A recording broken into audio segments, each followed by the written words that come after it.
think I'd be running into you here. I guess it's my lucky day. How are your adventures going lately? Did you come here to get a new commission from Catherine, or to get paid? And where are you going after this? Bet you've got a really exciting adventure lined up, huh? Oh, I'm talking too much, aren't I? I'm sorry. I was just so excited to run into someone I admire so much. And, of course! You're the mysterious traveler, the hero who quelled the Storm Terror crisis, and the leader of your own adventure team to... If I'm being honest, yeah, it might look like you're just handling a bunch of...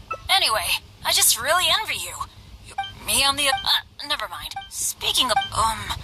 when you go if you brought me... I don't want to get... Something else? I guess you're right. But apart from going... So, I really can't... Alright. I feel like whatever...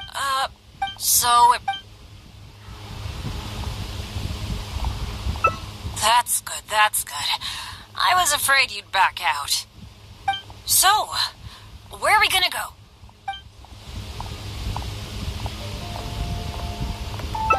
Cool, that would be nice. I was planning to stock up on some adventuring supplies anyway. Oh, sorry. I'm back to talking about adventuring again. You must think I'm so boring. Really? Well, of course you do. You are a famous adventurer after all. How about we go to the souvenir store? With wind comes glory is my favorite shop ever. What can I say? Mondstadt's where I grew up. Let's go.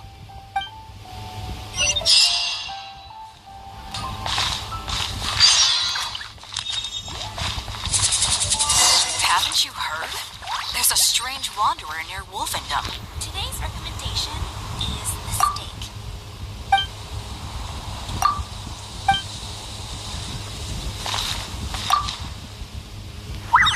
Marjorie! Oh, hello, Bennett. I haven't seen you for a long time. I thought you were off adventuring in some faraway place that I've never heard of. No, it's just I got myself into a tight spot out there. Ended up getting held up for quite a while. What else is new? So, what are you looking to buy this time? Oh, I was just checking in to see if the stuff I ordered last time was ready. Thought I'd bring my friend along. You mean Herman's custom adventure map? That's right! An adventure map drawn personally by Herman, the great adventurer. It shows loads of recommended places for adventuring, and with his comments, too. Well, it did arrive, but unfortunately, the cart tipped over in a puddle on the way here. Most of the goods were fine, but since the adventure map was an ink drawing, it's completely ruined. What? Oh, shoot. That's just... Yes, I am the one who has to bear the loss after all. Maybe I should reconsider whether I'm happy to accept orders from Bennett in the future. Poor Bennett. Okay. Well, do you have any alchemist's goggles? I've been thinking about replacing the old goggles on my head for a long time. I heard that there's a new type of goggles made specially for alchemists. When you wear them, you can see all the elements, even the slightest traces of elemental energy. Oh, I'm afraid these alchemist goggles you refer to are just a rumor. I talked to that alchemist, Timaeus. He told me there's no such thing. Oh, are you kidding me? My hopes dashed yet again. Well, how about some slime gel gloves? They exist, right? I saw an adventurer using them once. No matter what the weather, they can grip onto rock when climbing. I call them non-slip gloves. Those do exist. Unfortunately, we sold out of them just yesterday. They're quite a popular product. It's okay. No big deal. I'm pretty much used to coming home empty-handed when I go shopping. Don't let it bother you. Oh, hey! How about I treat you to a meal at Good Hunter? We've been hanging out for a while now. You must be getting hungry, right? Let's go!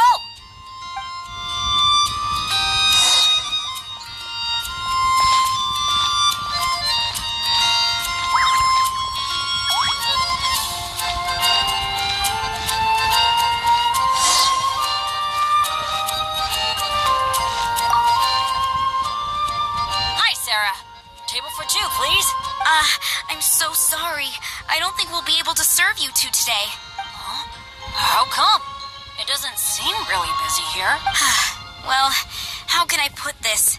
Just before you two arrived, we received an order. An entire delegation from Snezhnaya has come to stay at the Goth Grand Hotel, and they asked us to provide a meal service. So, although you might not see many people here, the kitchen is in fact busier than it's ever been. They really know how to rope people into doing things for them. If only they hadn't offered to pay so much. Oh, I've actually never had any dealings with them, but I have heard that they're arrogant and aggressive. In which case, there probably isn't much we can do about it. Well, how about we just head to Mondstadt General Goods? We can at least get some basic adventure supplies. What do you think? You're in, right? Let's go.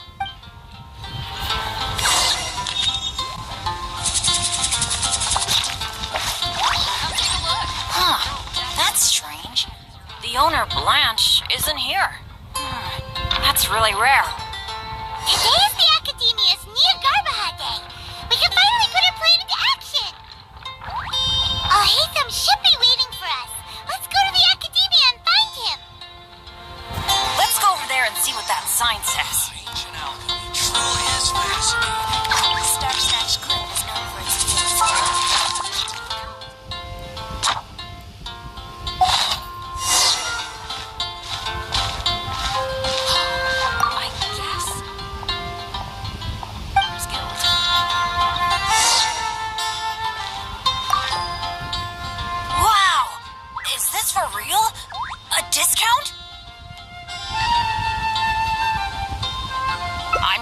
Sure, but not when I'm around. I've never had such good luck before. It must be because I'm with you. Wow, lucky folk really have it different.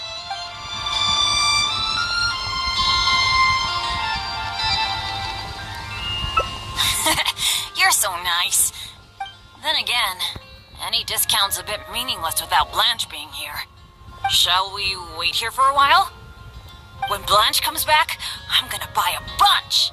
After all, this is a rare opportunity, especially for someone like me. Blanche is taking quite a while. It must be an emergency. I feel like she hardly ever leaves the counter. Oh, really? Don't worry. If we manage to catch a sale, today's gotta be a good day. Patience is a virtue for adventurers too. There's no rush. Do you think that Blanche is in some kind of trouble? I'm getting a bit worried. The 50% discount is a big deal, but compared to Blanche's safety, I mean, it's probably just all this waiting around making my imagination run wild, I guess. Come on, snap out of it.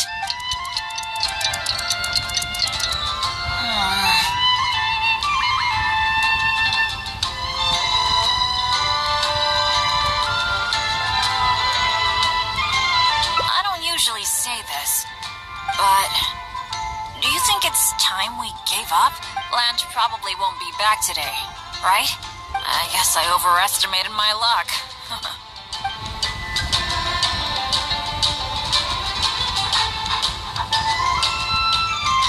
That's right. I shouldn't let myself get down about it. Oh, are you waiting for me? Blanche! We've been waiting for you for ages. You're finally back. I was getting worried about you. What happened? Did you run into some kind of trouble? Oh, nothing like that. I was just sorting some things out at home. Thanks for your concern, though. But why are you two waiting anyway? I posted a notice saying that we'd be closed today. Closed? We didn't see a sign like that. And anyway, isn't it 50% off the whole store today? That's the whole reason we waited all this time. Let me check. That's weird. It looks like someone removed the close sign. Or maybe the wind blew it away? Is that this guy? So have a look up yourself. The half-price notice you saw was for yesterday. Sorry about that. This guy, so Let's have a look. Oh.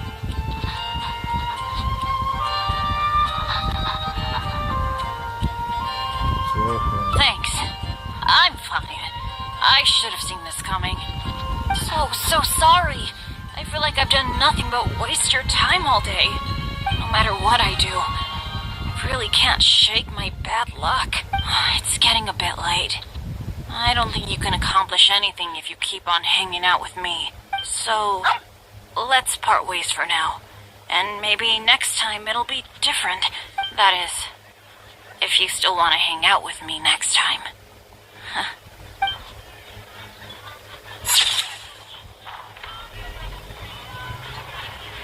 Welcome. How can I help you?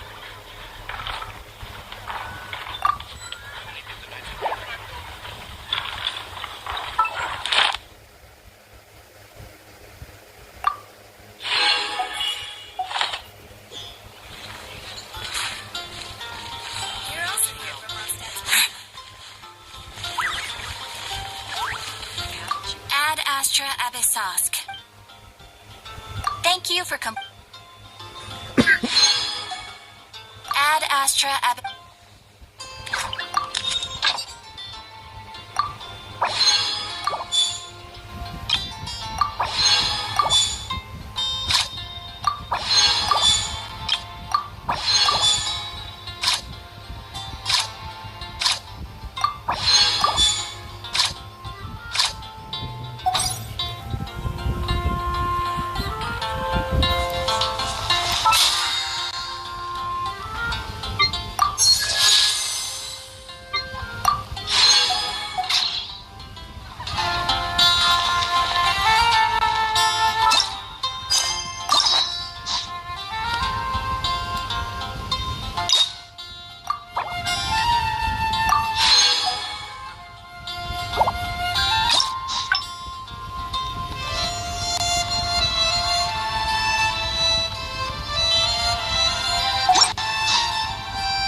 Don't you remember your adventure plans, my lady?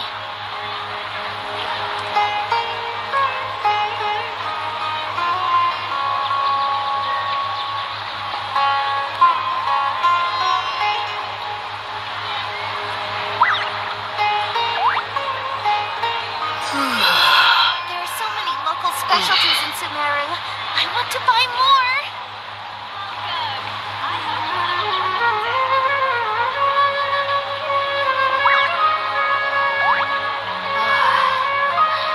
Don't you remember your adventure plans, my lady?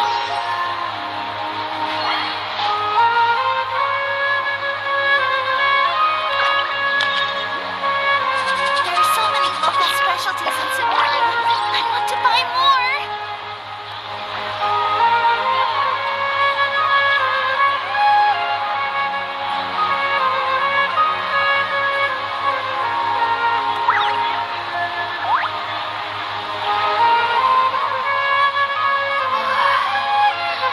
Don't you remember your adventure plans, my lady?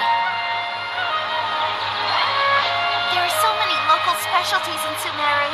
I want to buy more.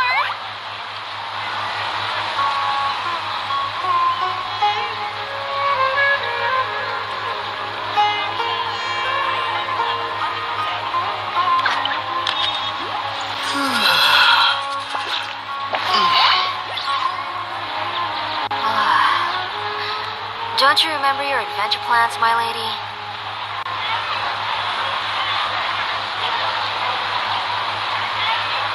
There are so many local specialties in Sumeru. I want to buy more.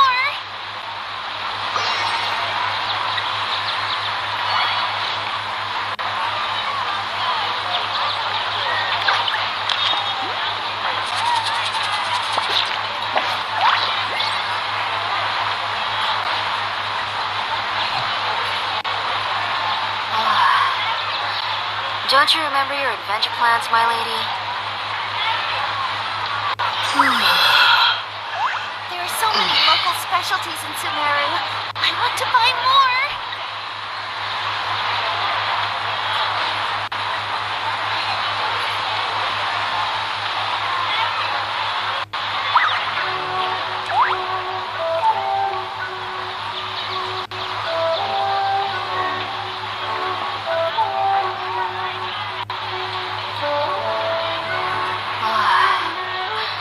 Don't you remember your adventure plans, my lady?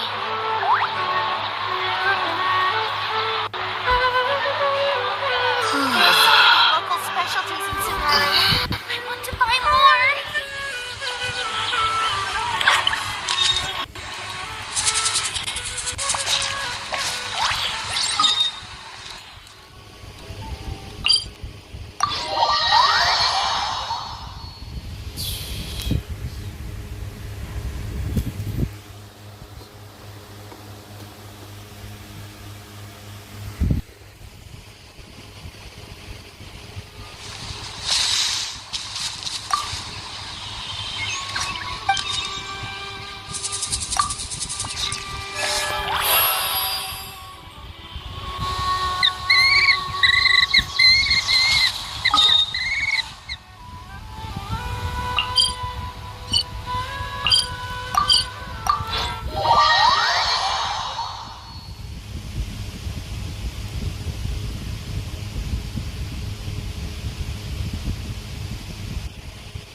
crucial to dissipate any tension before we execute our plan. The only thing you're doing is being annoying! Anyway, do you need me to go over the game plan again?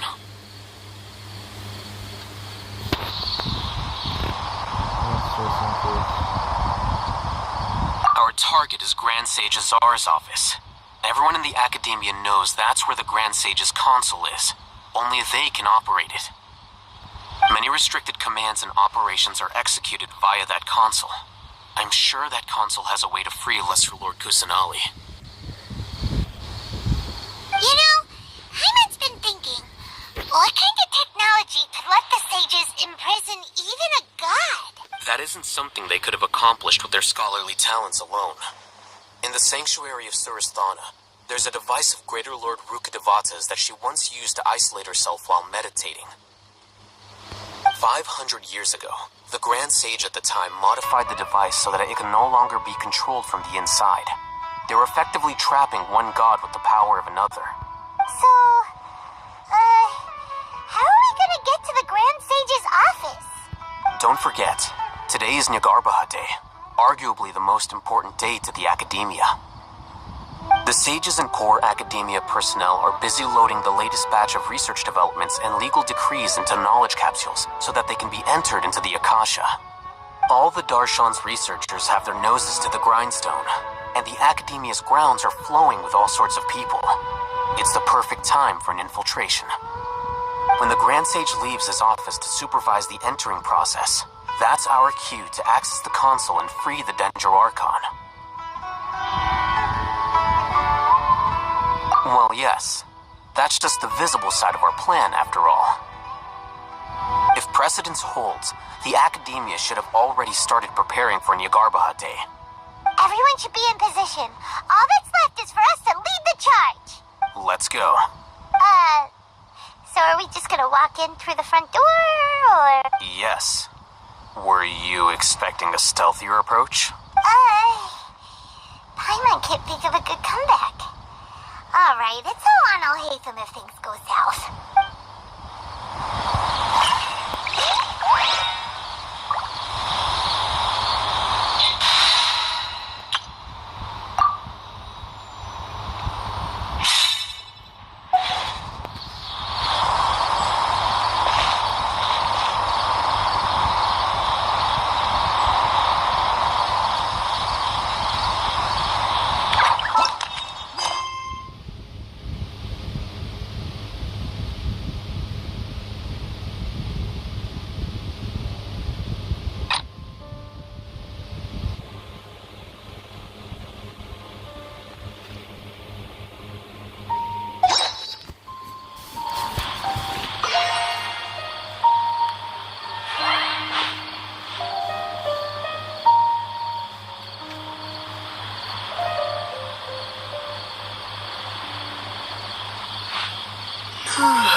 this is... I should have never said this sword first.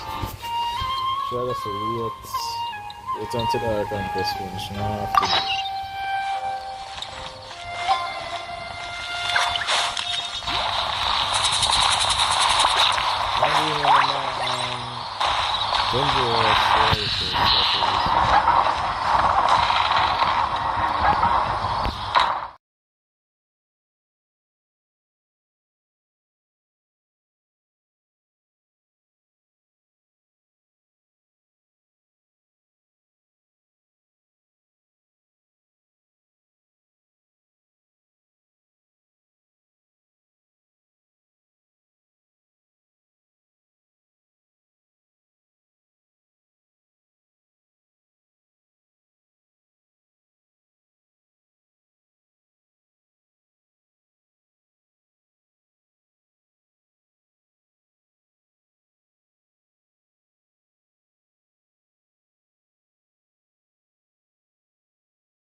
What should I do now?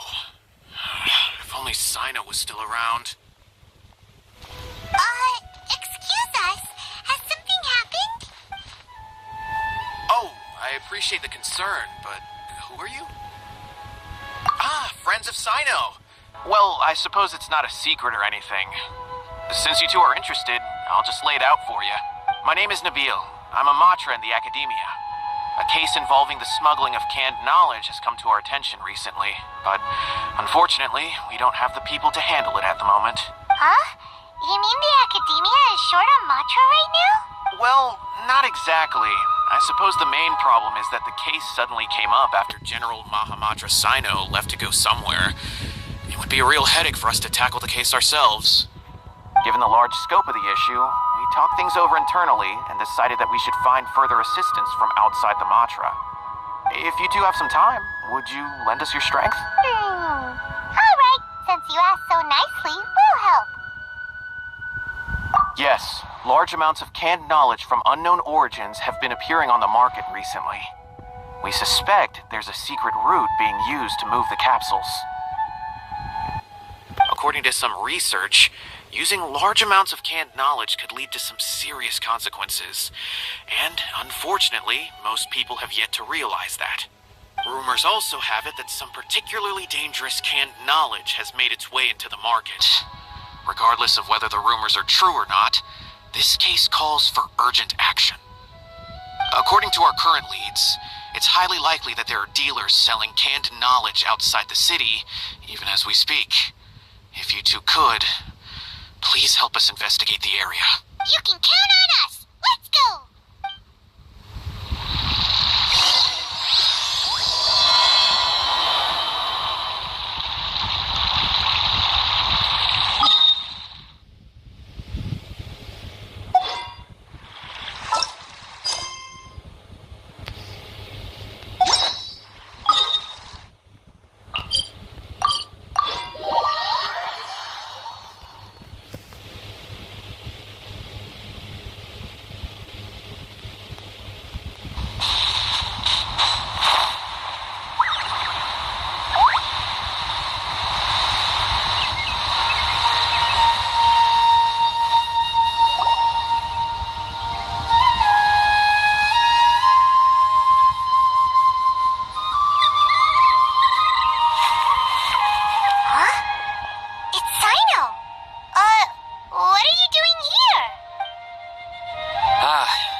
I sensed a familiar presence.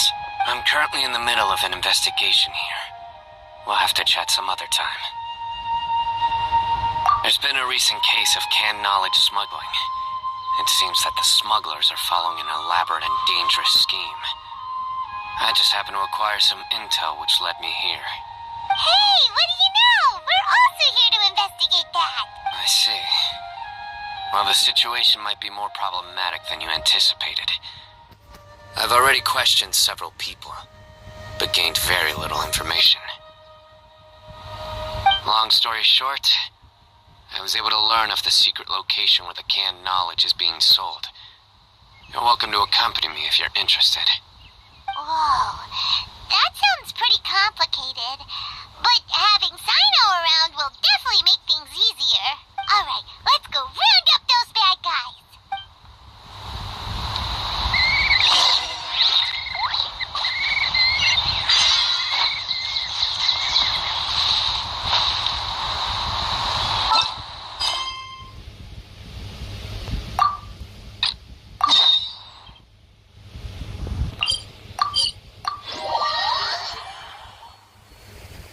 Finally separated the starcharactersingenshinimpact from the Academia.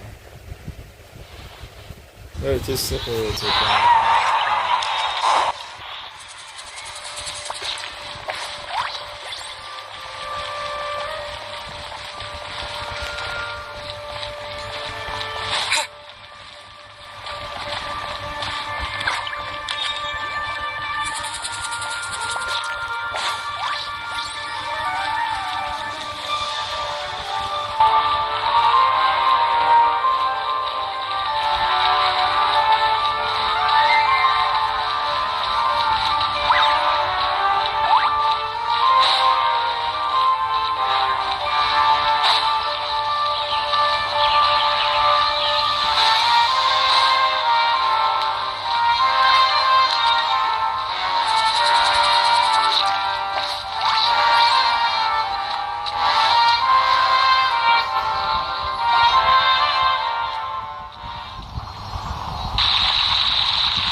you Scribe Al-Haytham? Calm down, fireman. That's me. Is something the matter? I'm in a hurry.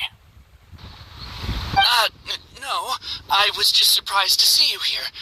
I had heard that the sages were looking for you not long ago, but I didn't know what for. And, also, please don't bring outside guests into the academia. This isn't working. Outside guests? How did you arrive at such a conclusion? Your groundless inference shames the Haravatat Darshan. What did you say? I'm the top student in Haravatat, and I earned 3rd place at the last Inter-Darshan debate. Don't look down on me. That wasn't my intention. As your Haravatat senior, I just assumed that you possessed a greater aptitude for critical thinking. Look, based on what you already know, the purpose of my return and the reason they're here should be obvious. Is that so? Wait a moment. Let me think. Don't tell me the answer. The sages search for you. A blonde-haired traveler. Outside guests. So, from the start, the sages weren't looking for you, but this traveler? And you were gone from the academia for so long because...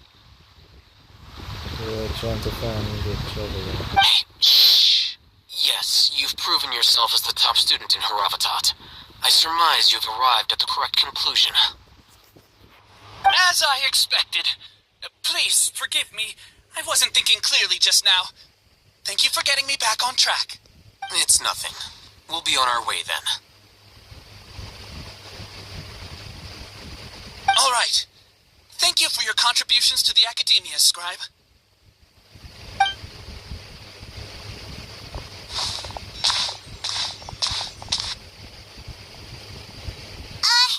What the heck just happened now? What did he just guess? I'm afraid I don't know either. You have no idea? So you're just bluffing. Mm-hmm. He convinced himself of whatever truth he came up with. That is the so-called pride of a scholar. If someone questions their academic facility, they will instantly feign understanding to keep up appearances. Nowadays, the academia is rampant with this type of scholar. Their obvious farces of intellect only serve to highlight themselves as fools. Wow. So there are special ways to deal with smart people. We don't even need to make up our own excuses. We shouldn't waste any more time. It would be problematic if we missed our window of opportunity. Let's go.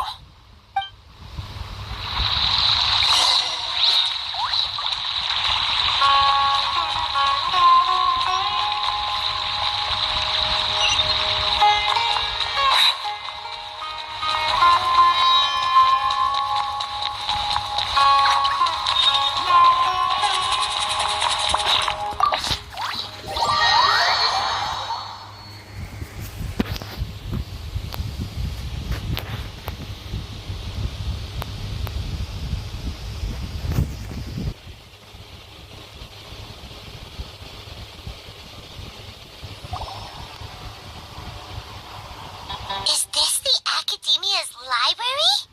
Indeed.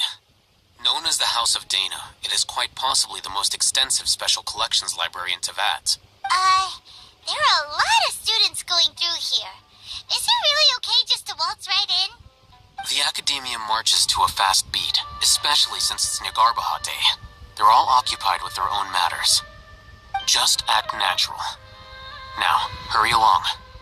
You hear that, fireman?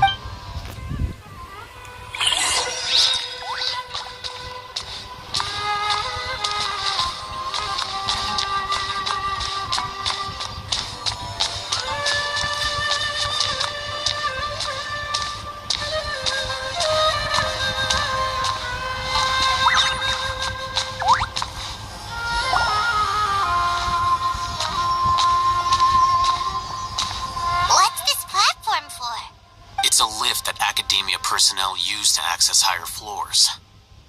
Are we gonna take it then? The Grand Sage's office is up there somewhere. No, not right now. We can't guarantee that we won't run into the Grand Sage. Let's step back and observe for now.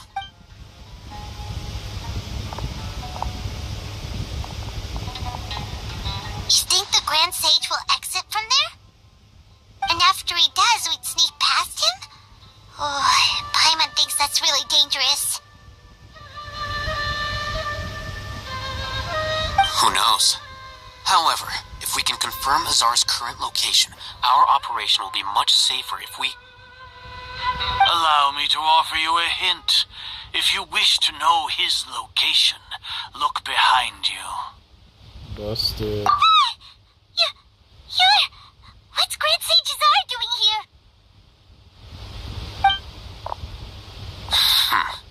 Do not tell me you believed the Academia would not grow suspicious of you after such a prolonged absence, scribe. An eyewitness had informed me of your whereabouts, so I came to personally welcome you. Grand Sage, I didn't expect you to care so much about me. I'm truly flattered. This guy's still playing cool even though he was caught. I'm sure, but compared to you, I am far more interested in these two unexpected guests.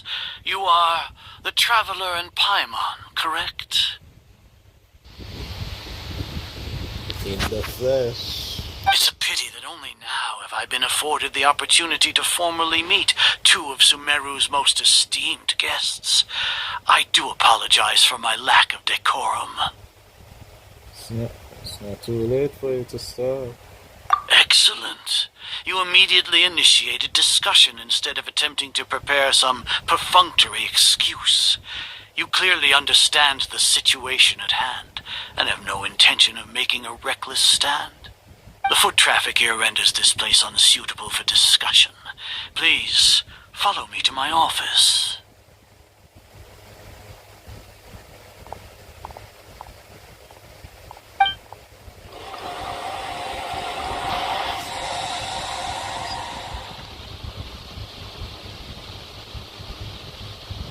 This place is crawling with guards.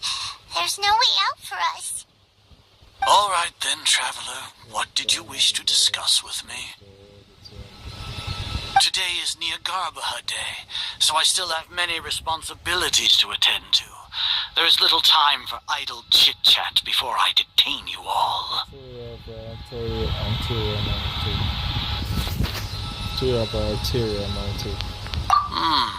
You seem to know quite a bit about our endeavors. If that is so, then you should be praising our great work, rather than using your trivial misgivings in a futile attempt to sway me. Trivial? Then tell me, what do the Fatui want from me? Genesis.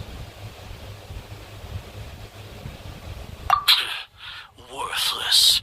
Those are all completely worthless. Benefits, divine power. These materialistic words do nothing but debase our great work. Creating a god. Yes, we are using human wisdom to create a god. If humanity cannot attain omniscience and omnipotence, then we shall create a god to reveal them. This is the pinnacle of human wisdom. We shall regain a god's guidance at long last. No longer will we flounder in the interminable void of consciousness and knowledge. Even Irminsul will be freed from its plight. For our nation of scholars, this is the ultimate aspiration. No cost is too great to realize it.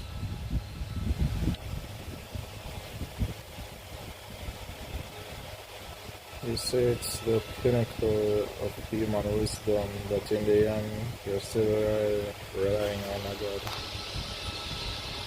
You will never understand the rapture of having a god be born within your very hands. With your degree of knowledge, you cannot even comprehend such an emotion. What about Lesser Lord Kusanagi? Gods exist on a plane that far eclipses humanity's. Lesser Lord Kusanali, what can she even do? Care for the people? Fend off sandstorms? Fabricate silly fairy tales? These are but child's play for the Academia. Does that make us equal to the gods? We are a people favored by Greater Lord Rukadevata. Though I may have personally not seen it, our forefathers bore witness to true wisdom. The ascension of the Lesser Lord has brought nothing but bewilderment to the scholars. They all ask, is that truly what true wisdom is supposed to look like? With that in mind, it is better to keep her isolated in the sanctuary of Surasthana, so our academy will not become embroiled in turmoil. What a pathetic justification! Do you really think that only the super smart or powerful should be able to call themselves gods? I don't know what I can say right there. As per your judgment, Grand Sage, they are indeed dangerous individuals. Not only are they acting against the academia, but their ideologies have the potential to lead scholars astray. Looks like there really was merit in my assignment. Alhaitham? Are you talking about us? Anyway, I've brought them to the academia as ordered, but it took some time and trouble. Oh, that reminds me. Here's the investigation report you had requested. It's a summary of my time spent with the Traveler, an array of information about him ready for your perusal. Alhaitham? So you're still on the academia side! We finally started to trust you!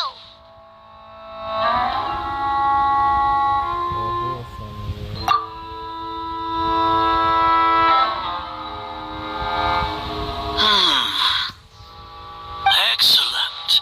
Detailed contents with no errors. I would expect nothing less than an immaculate report from the scribe. As it is Niagarba Day, I'll enter the information on you into the Akasha. Surely you know what that means. We'll be monitored, just like Sino. With the Akasha's calculation prowess, all of your actions will be predicted with an accuracy of at least 98%. Furthermore, your data will be updated in real time whenever new information presents itself. To put it into words you can understand, wherever you go, you will be walking under an invisible leash. This is Sumeru's greatest penalty for dishonest persons. I'm gonna say dishonest person, but that also included Nakamaja. Are you not familiar with the concept that great responsibility begets an equally great suspicion? In any case, you are Sumeru's most concerning external variable.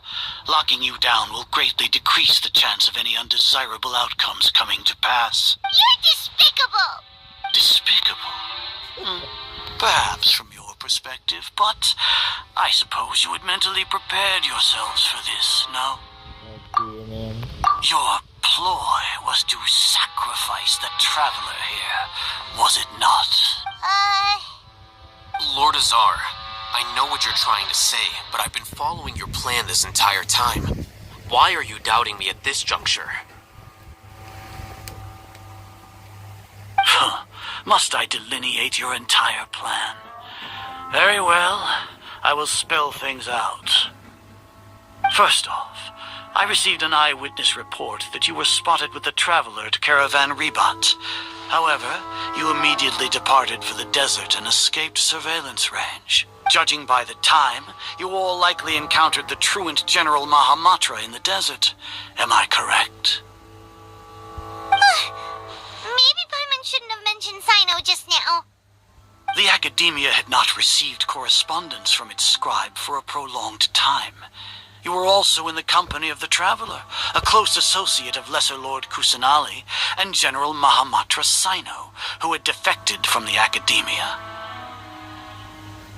With their instigation, what was the probability that you would betray the Academia? Rationally speaking, 50%? 70%?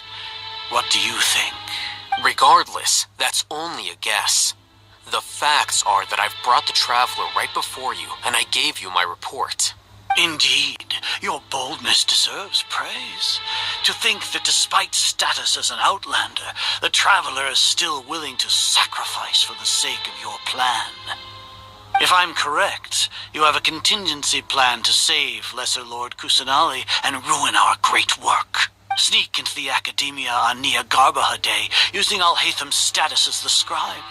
For there is a good chance that an opportunity to save the Lesser Lord will arise. Should your intentions be discovered, Alhaitham will turn traitor and sacrifice the Traveler, thus proving his innocence. He can then stay inside the Academia and continue searching for a way to proceed forward. As for Sino, According to the Akasha's calculations, he will soon return to the Academia and confront me in person. I suppose this is also a part of your plan? You'll see me as a traitor regardless of what I say. No, even if you impugn me, it would have little effect on you all. You misunderstand. Losing our scribe would irreparably damage the Academia's regular operations and the development of Sumeru's future academic systems. However, under the current circumstances, even that is trivial compared to what we stand to gain from our great work.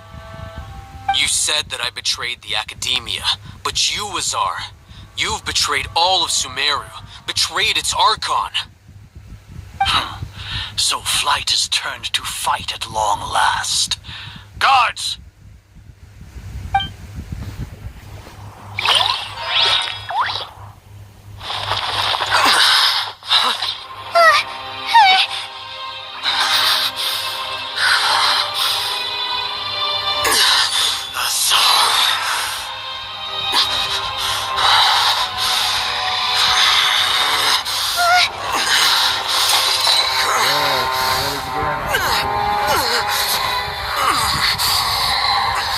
Well, what do we have here?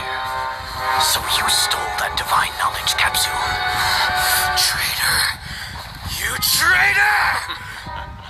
Even the most rational scholar will yearn for the power of a god in a moment of desperation. Aren't you doing the exact same thing as me, Alhaitham? Unfortunately for you, no god will lend you their power. Azar!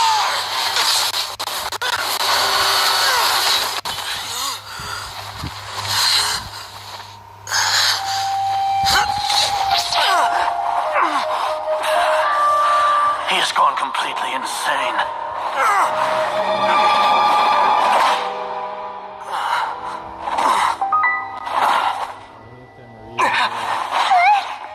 Take him to the Mantra and exile him to Aru village. Then find someone to take these two to the confinement room. I'll deal with them later. Grand Sage, we've finished all required preparations for Nyagarbahate. We may begin to enter the capsules now. Excellent. You may begin.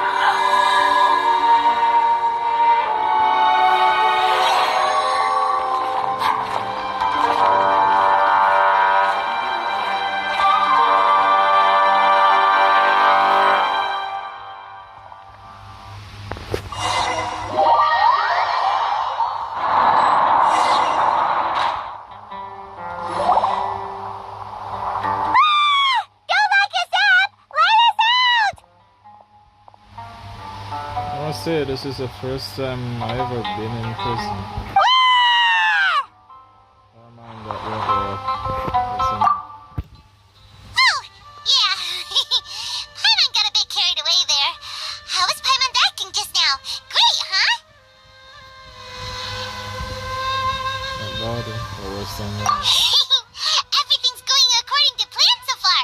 We made it into confinement, and Alhaitham's probably done with his part too. Of course. We even managed to trick Grand Sage Azar. Alhaitham sure knows how to cook up a plan.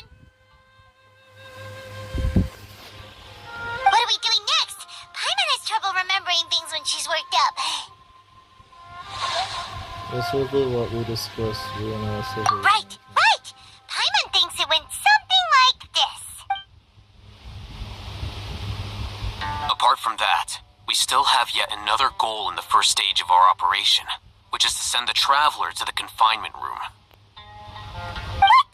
Why do we want to get him locked up on purpose? He's always been the person the sages are most afraid of, as well as the greatest obstacle to their successful implementation of their plan. They are very aware of the risk he poses to them. Once the Traveler is imprisoned, the sages will likely think that everything is under control. And with their guard down, the next phase of our plan will have a much higher chance of success.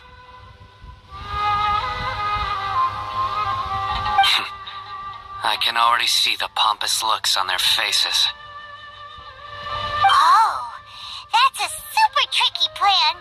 But Paimon still thinks only reason, of course. He has a more important task once he's in confinement. According to the Academia scholars in Ramon's custody, Lesser Lord Kusanali has sealed off her consciousness in the Akasha ever since she was captured by the Doctor. That way, they can't pry any more information from her. Even if we break into the sanctuary of Suristhana, it will take time to awaken Lesser Lord Kusanali's consciousness. We need to do that in advance. So our job is to wake up Nahida! Okay, totally worth getting thrown in jail for. The confinement room is inside the Academia, close to the sanctuary of Suristhana. It's a completely enclosed space, and you won't be receiving any visitors. I'll work with Ramon's scholars to make some modifications to your Akasha terminal. Once you're in, get as close as you can to Lesser Lord Kusanali and try to connect to her consciousness. However, as for whether she'll actually wake up, that will depend on our luck. Oh,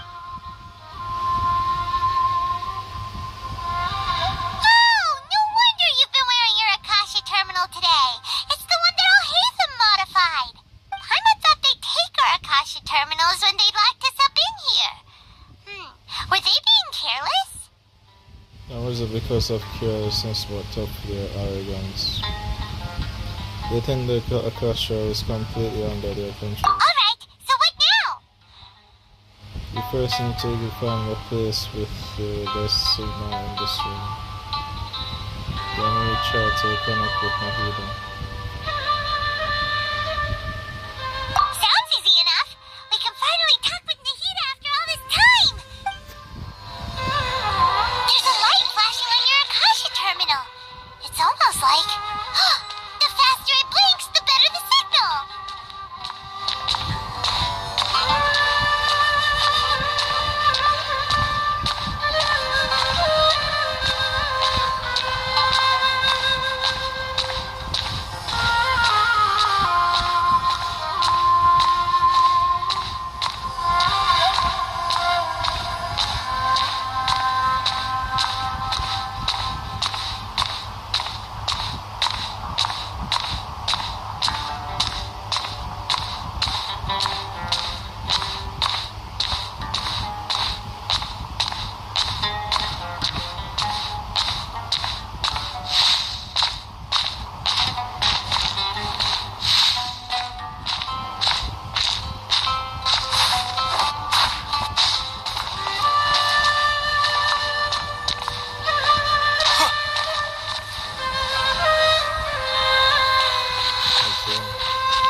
Please work.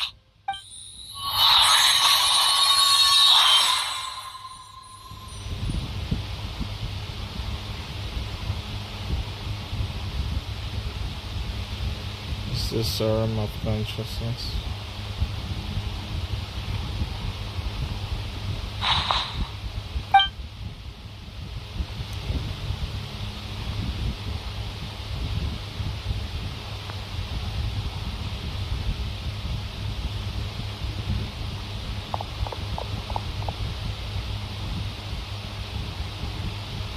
Nahida's not moving, she really has sealed her consciousness.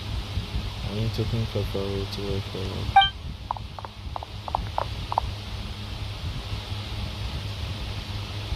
What is this? It looks like some sort of barrier. Is Nahida using this barrier to isolate her consciousness from the outside world? Nahida! Hey, Nahida!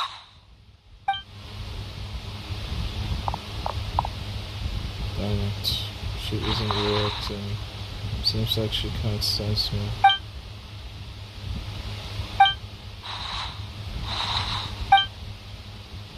When did it first start? Oh, right. It started from the moment I was born.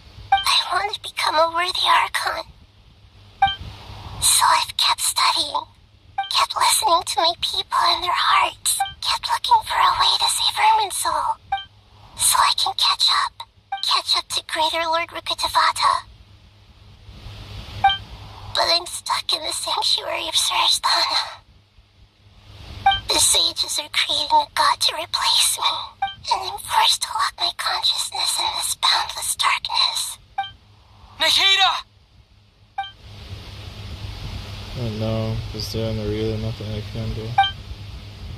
Just right here in front of me. I can't just give up now like this.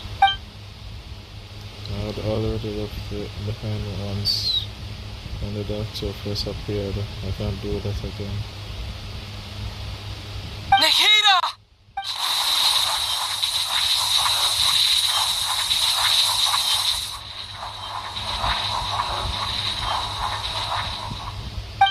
It's so quiet here. Now that I think of it, I don't think I've ever actually listened to my own inner voice. Do Archons have them?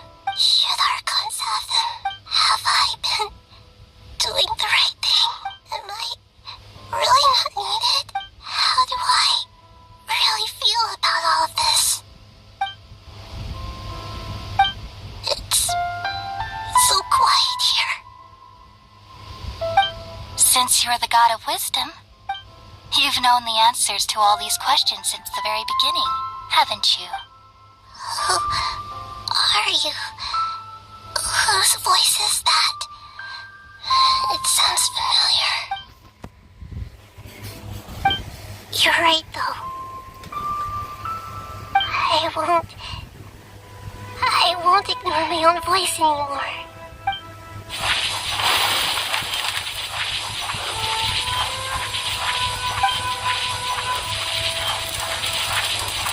Nahida!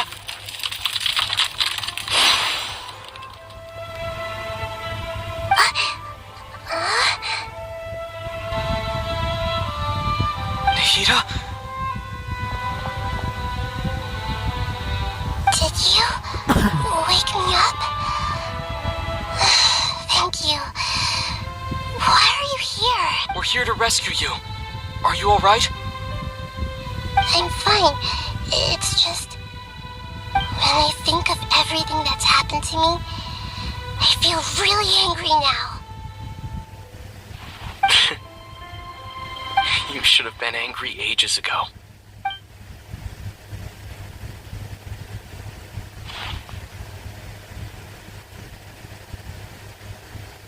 Huh? Oh, you're back! How's everything? That's wonderful news! Great! We weren't locked up for nothing!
and I'm going.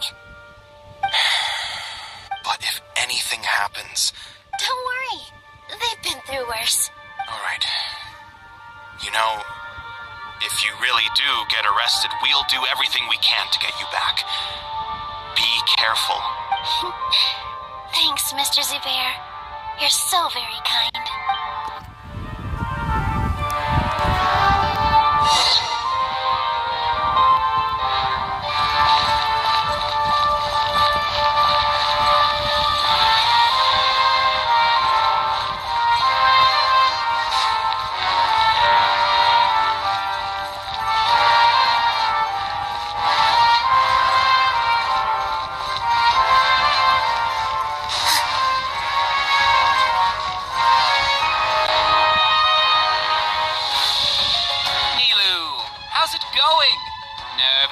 Definitely more than usual. But it's because I'm worried I won't dance well enough. It's okay. Just focus on your performance. We'll take care of everything else. You sure know how to talk. Taking all the credit, even though we came here together to help out. Well, thank you both. I'll have to treat you to a meal after all this ends. I really, really appreciate all of your help. Ooh, that sounds great. Huh. How can we say no to that? All right, let's get back to business. Nilu, we'll be here to keep people from going to the academia so they don't interrupt your performance. I was planning on telling them something like, the Academia's been conducting a weird experiment, and some of their test subjects escaped. It's really dangerous there, so stay away.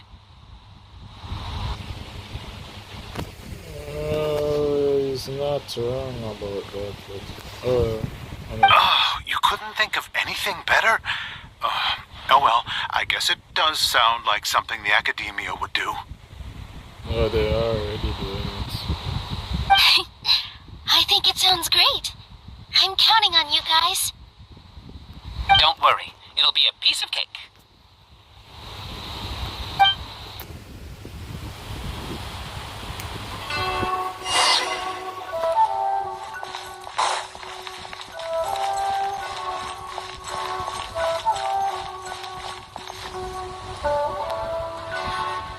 Hey, Nilu! Sorry, it's great to see you, but I'm really busy right now. Our Bait People Away with Yalda Candies plan is working beautifully. Do you want some candy? We have more than we can give out. Vihar, thank you so much for doing all of this. And even dressed up as the Knight of Flowers, no less. I'll pass on the candy, though. I cut back on sweets in the period leading up to a performance, and I'm about to start one. You have a point. The stage is cleared and everything's ready, so you can start your performance at any time. Yeah, thanks to you. I'm really grateful. All right, time to hit the stage. You're welcome. The honor's all mine, since I'll have such a great view of the show.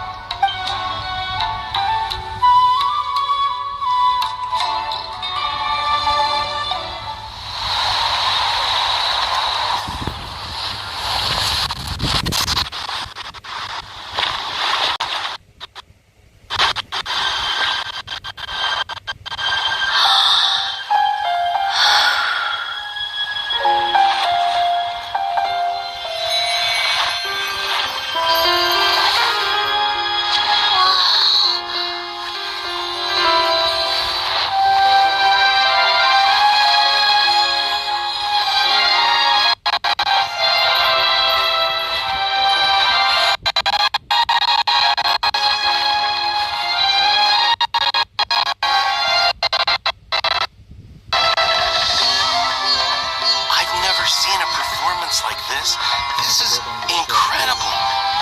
Yeah, but I heard that public performances like these have been banned. I can't believe she's doing this here.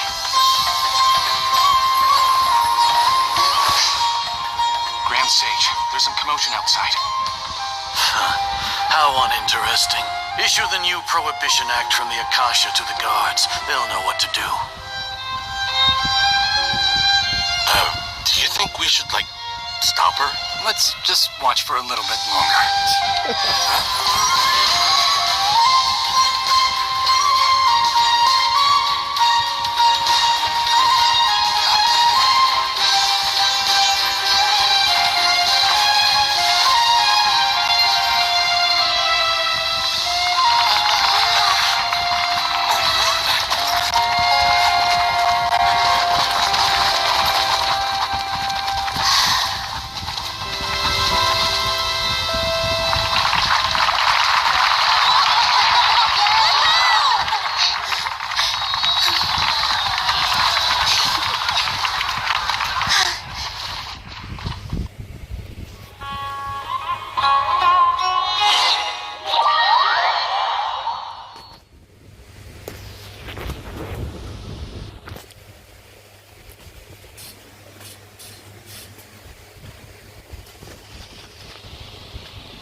nearby.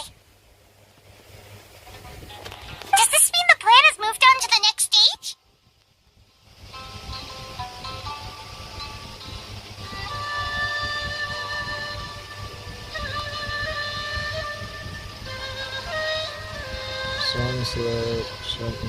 Sounds like it. Yep. It's great that everything seems to be going well.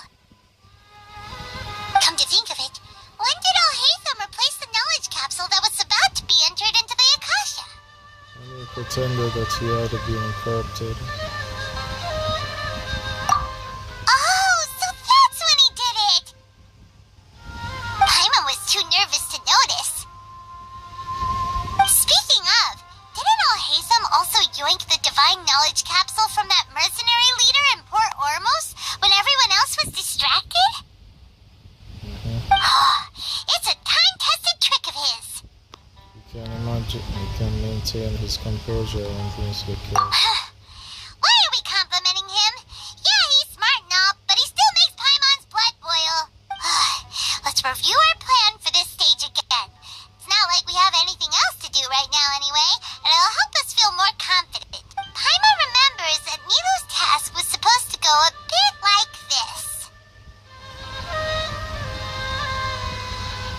Now that Lesser Lord Kusanali's consciousness has been forcefully sealed, the core figures of the Academia and their guards have started to wear their Akasha terminals again. With the Doctor's technological support, they think they have nothing to fear. How despicable of them to rely on such a person. But this is also our chance. I was originally asked to draft the knowledge capsule for the Artistic Performances Prohibition Act when I was still at the Academia. It should be on the Grand Sage's desk right now, and will be entered into the Akasha during the next Nyagarbha Day. Are they really going to stop all artistic performances? That's horrible! I'll make an identical knowledge capsule, but this time, I'll smuggle some misleading information into it. We only need to find an opportunity to switch the capsules. Once it's been entered into the Akasha on Nyagarbha Day, if someone were to be seen performing in public, the sages would definitely use that opportunity to announce the ban, and so the misleading information will be disseminated amongst the guards. Sure sounds complicated, but it seems like if everything goes well, we'll be able to get rid of all the guards in the Academia without any effort. That's pretty clever, getting right into their heads. I just have one question. Even if we manage to get the misleading info out to the guards, how can we be sure that they'll believe it? People who are used to relying on the Akasha become less inquisitive, and their ability to distinguish truth from misinformation is significantly reduced. They will view everything the Akasha releases to them as the unequivocal truth. The Akasha will turn humans into machines. I've seen it happen many times. Yikes. Good thing I didn't wear it for long when I was working in Sumeru City. At first, I thought it was a good thing too. By the way, this plan still requires a performer, right? Do you have someone in mind? Nilu of Zubair Theater. I know her really well. We can trust her. I'm kinda hesitant to ask her to participate in a dangerous plan like this, but we can ask her in person. All right. After the guards in the Academia are gone, then it'll be time for me and my stowaway brothers to shine.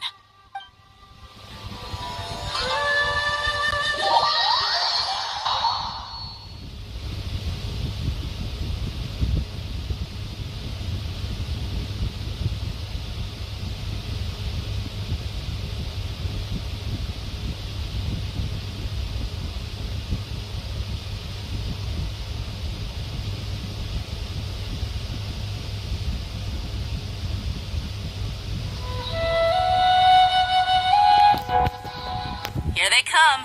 Did you see that, Raman? They came out from the Academia in droves.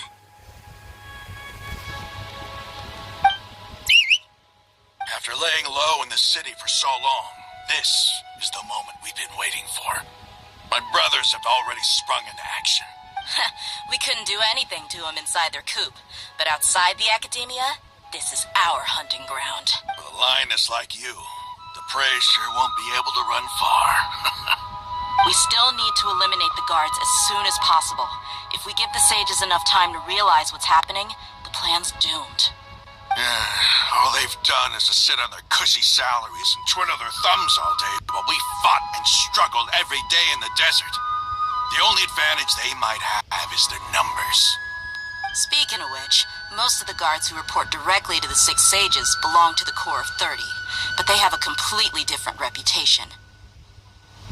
Following those blasted sages every whim, throwing away all the principles of being a mercenary. As someone in the same profession, I'm obligated to teach him a good lesson today. Indeed. The trap has been set. All we need to do is lead them there. All right, let's each take a road and herd those scattered guards back into one place. Make sure to attract their attention. Isak will be the key. You gave such an important task to that child. Will he be okay? It'll be fine. Isak was so determined to help, so let's put our faith in him. Besides, even if he's caught, the guards would be too scared to do anything to him. They've never seen Lesser Lord Kusanali in person, after all. You've got a point. Anyway, I think I see them coming. Let's head out. Good luck.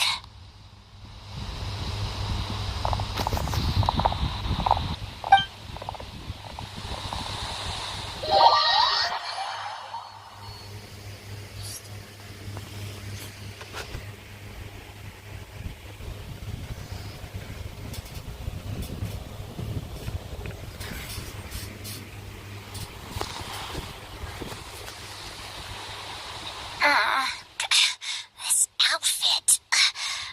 Hey, do you remember what you need to do, Isak? When the guards get here, you'll pretend to be Lesser Lord Kusanali and run away from them. Oh, yeah, I remember. Of course I do. I'm just a little nervous. Oh, crap. They met my guy doing a cross dress.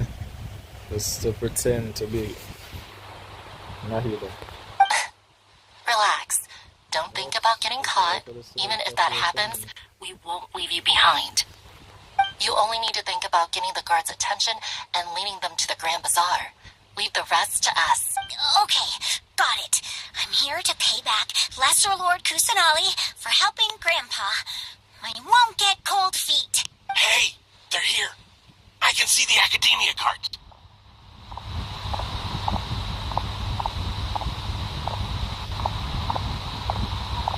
Really marching instead of running. All right, it's time, Isak. Take a deep breath and go. You can...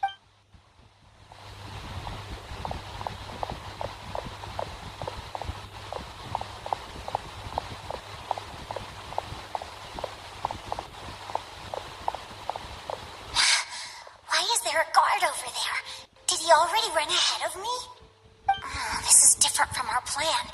But there's no time. I need to make a choice.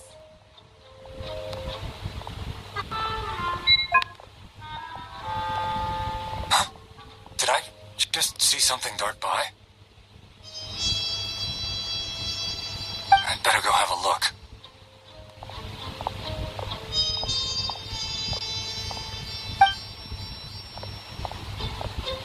Were my eyes playing tricks on me?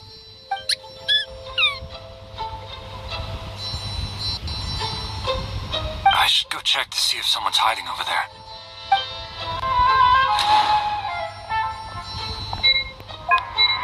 There seems to be nothing here. Just to be safe, I should look. Good thing they didn't find me. That was close. I'd better hurry and keep going.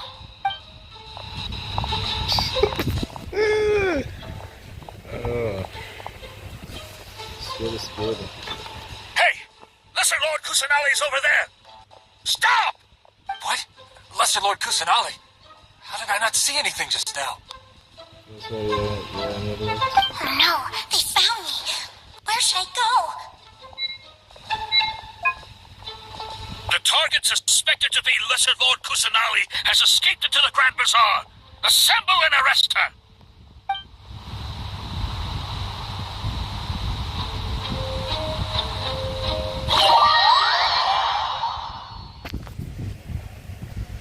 course, I lead them away. Lead them away to the reservoir.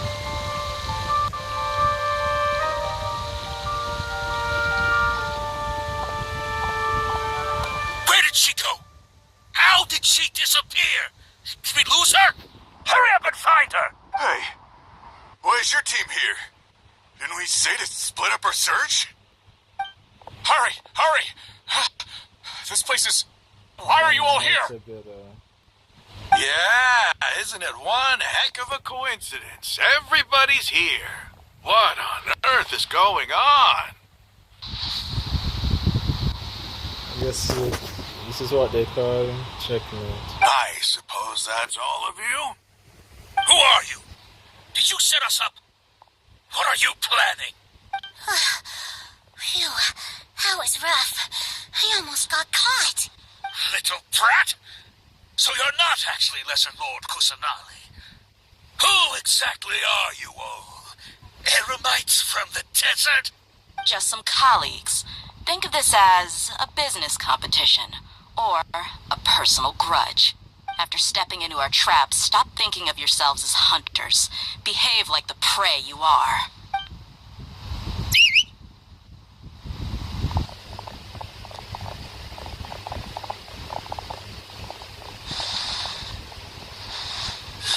An ambush? How's that possible? This is Sumeru City, but mercenaries from the desert somehow ambushed us! You've spent all your time hiding away in the academia. This place has long since become our hunting ground. Brace yourselves! Guess I'm going to use the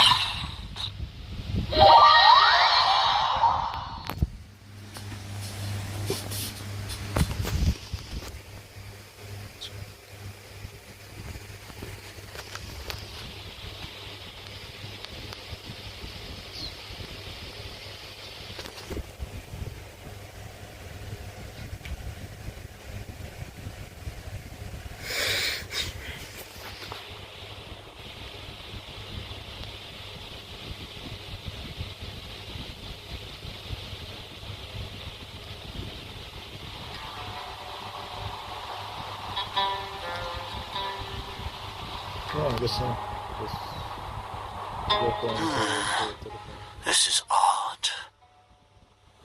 Now the academia is defenseless, since all the guards are gone. The academia has quieted down after the conclusion of the Niagarba Day ceremonies, but it's much quieter than usual. Where are the guards? Why have I not seen a single one? Guard? Grand Sage, how may I be of assistance? I called for the guards. Why did you come? My apologies, Grand Sage. Right now, all Academia guards have entered the city to perform the ordered arrest. I thought you knew. Arrest? Who is there to arrest? I have an ominous feeling. Arrest Lesser Lord Kusanali, right? Is that not what the order was? Lesser Lord Kusanali? You mean she has disappeared? Yes. I wouldn't dare make up something like that. Right now, everyone is in a panic, and many are saying that Lesser Lord Kusanali will take revenge on us. What happened?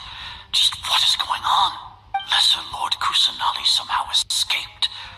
Was it Alhaitham and his party that freed her? That's impossible.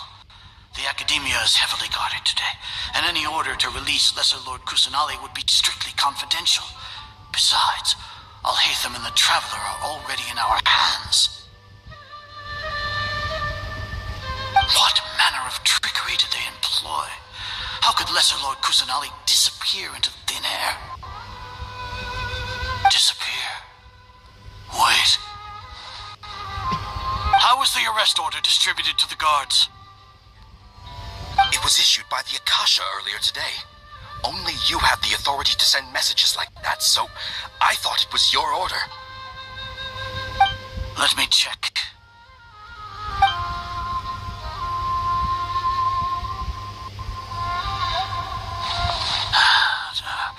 Here. Lesser Lord Kusanali has escaped from the sanctuary of Surasthana.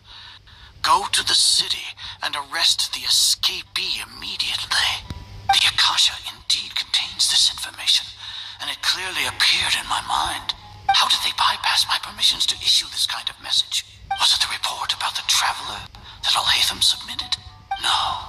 I specifically checked that knowledge capsule before entering it into the Akasha. Could that have been a red herring? Well, even if I figure it out now, it won't make any difference. The important thing now is to confirm Lesser Lord Kusanali's status. Have you been to the sanctuary of Surasthana to confirm that Lesser Lord Kusanali has indeed escaped? Confirm? No, I haven't. It may be a bit offensive to say this, but Grand Sage, what you're saying doesn't make any sense. How can the information in the Akasha be inaccurate? What the Akasha decrees is fact. That is common knowledge to all of us. If we have to confirm the information and knowledge from the Akasha ourselves, I guess you guys are misinformed. then how is that any different from us learning that information ourselves? Wouldn't Greater Lord Rukkhadevata's legacy lose its meaning that way? In the beginning, it was I who asked you to believe in the Akasha, to believe in the legacy left by Greater Lord Rukkhadevata. Are you trying to use my words against me? No, Grand Sage. I'm merely confused because I believe in you. I never meant to refute you. Stay here and see if there are any suspicious people around. I'll go to the sanctuary of Surasthana on my own. Yes, Grand Sage.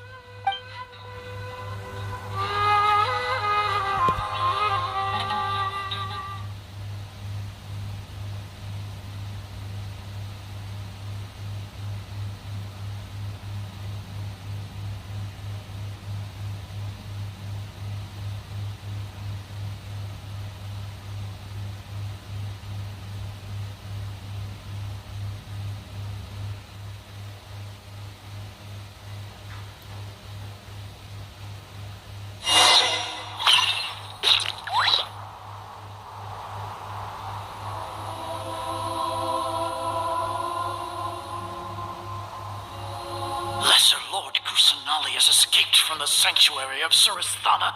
Go to the city and arrest the escapee immediately. How can that be? Stop thinking about it. Stop. It must be a trick of theirs. As long as I personally confirm it.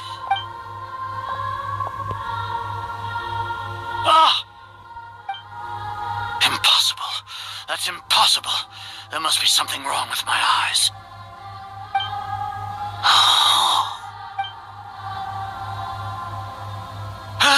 She really appeared again? What is the meaning of this?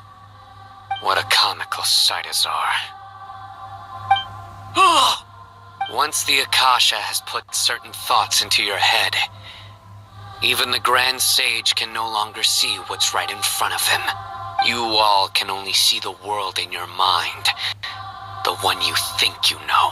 And precisely because of this, you disregarded Lesser Lord Kusanali's existence. She has been a wise and worthy Archon. Sino, have you been waiting for a chance like this? The Akasha predicted that you would return to the Academia to confront me, but I didn't expect it to turn out like this. I was careless. No, you were blinded. Your faults stem from your reliance on the Akasha. You're still the same as always. I truly did not expect a proud person like you to cooperate with Alhaitham and the Traveler. People change, Azar. Admit it. The Akasha can't predict my actions anymore. Then tell me, what have you found during your investigation? You want to buy time? This is the sanctuary of Surasthana. Under your own regulations, even Academia staff are forbidden to come here. No one will come to save you. As for the investigation, I've at least confirmed that you are guilty of insurgency against the Archon. A serious crime. So what? Did you do all of this so I would plead guilty in front of you, General Mahamatra? No. I want you to plead guilty in front of the Archon herself. You once said that I had no standing to judge you. So now, how about judgment in the name of a god? This is such a badass line. That line was dope. It's as if he is the god. But I know he's talking about Nahida still.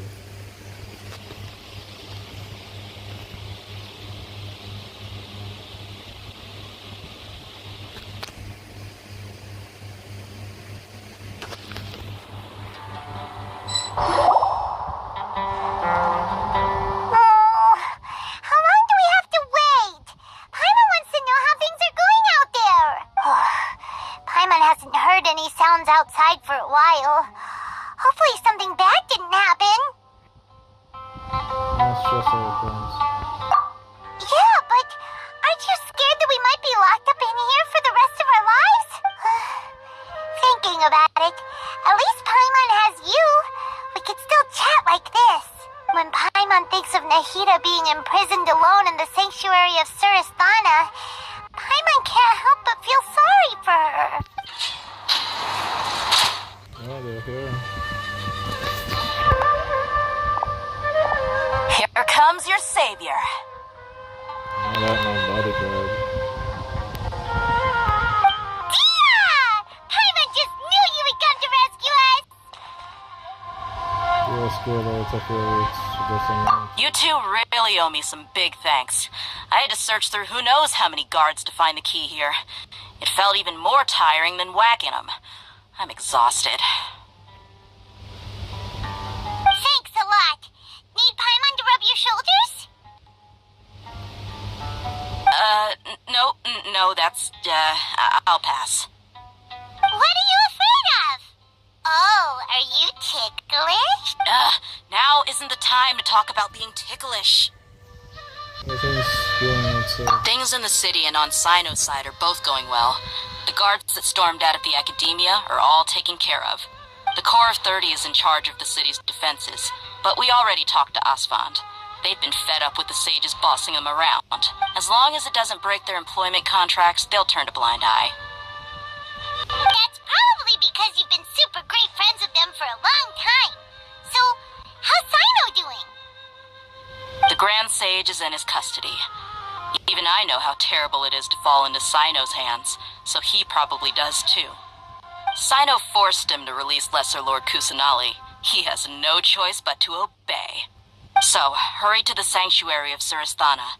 Assuming nothing weird happened, we should have already rescued our Archon. That's awesome. Honestly, I didn't expect our ragtag bunch to do this well. We just came together last minute to save the Archon, you know? Alright, you two better go. I still have to clean up some messes in the city. See you around.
consciousness, or when I was in someone else's body.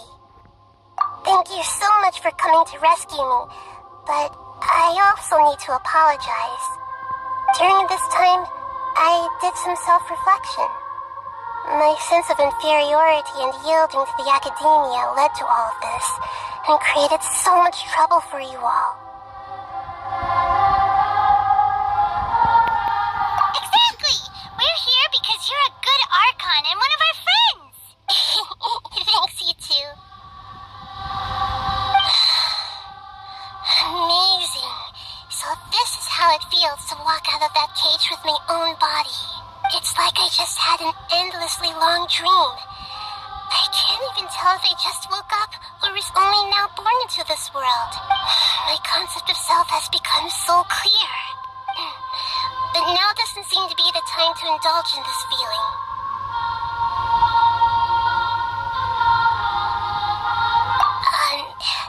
This is really embarrassing.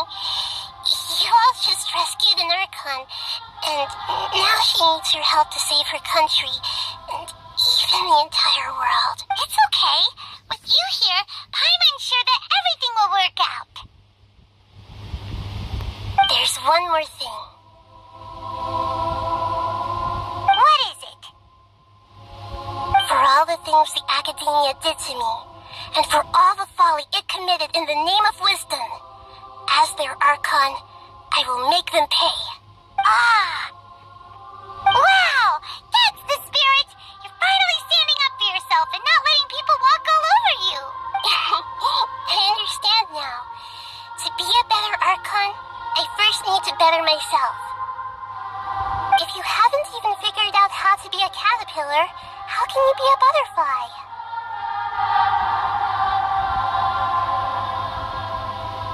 Yes, true. That reminds me. I wonder how far along the Academia is with their God creation plan. We need to hurry and prevent the birth of that false god. I need to make some preparations. Since I'm now free, I can establish a direct link to the Akasha and control it. First things first, I need to remove the restrictions that the doctor put on me in the Akasha. After that, I'll make some adjustments and revoke the sage's permissions. The Akasha will then be like how it originally was, only operable by the Archon. After all, the Academia betrayed Greater Lord Rukadevata's trust. This might take some time. In the meantime, you should also work on your own preparations. If we don't stop the God creation plan in time, we'll be in for a tough fight.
Thank you for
my first time working with the Akasha like this.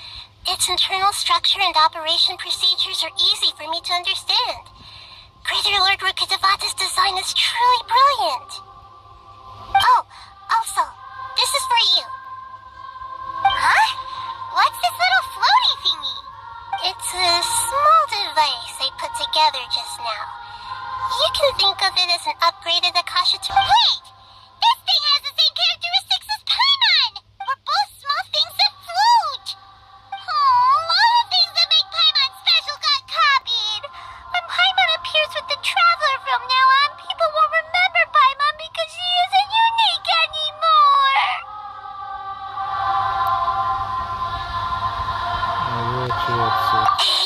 It's alright, Paimon. It can't replace you.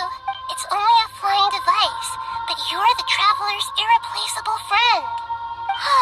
You're so good at comforting people, Nahida. If only the Traveler was as smart as you.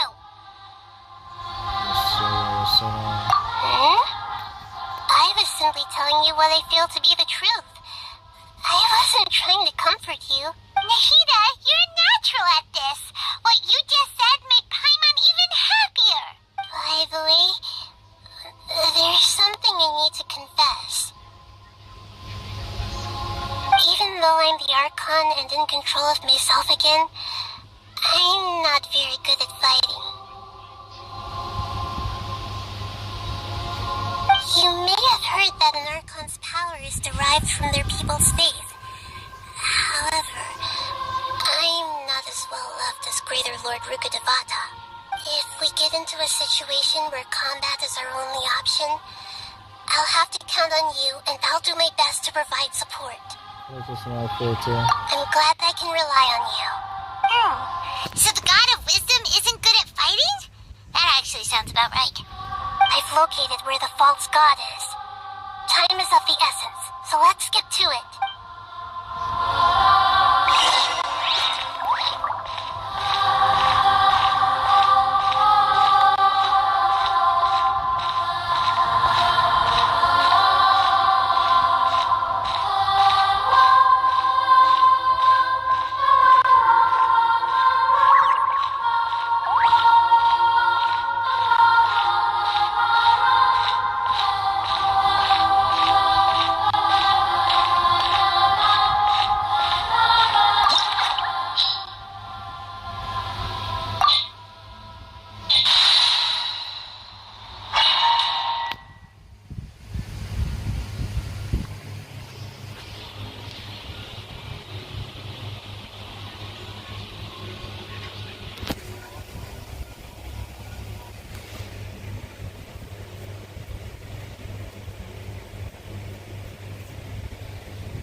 Wanted to realize their god creation plan without being discovered.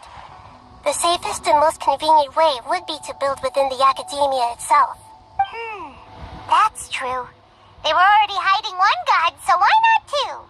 Judging from the structure here, the project is a huge undertaking. The sages really saw the god creation plan as their ultimate goal. But this place doesn't look like it could have been constructed by the academia alone. The Fatui under the doctor sure didn't hold back. They provided a lot of technological support. Used to have one of your cartridges before I died after. Yeah! Or else they wouldn't have been that generous. Is that it, though? I've always felt that this doctor is different from the academia sages. He doesn't seem to share their sense of urgency. Instead of being interested in the end product, it's like he's enjoying the experimental process. The Fatui Harbingers are all such weirdos. So, the doctor being weird is actually normal. So, this Fatui that they're trying to turn into a god is called the Balladeer? We had previously come into contact with his consciousness. He harbors particularly strong obsessions.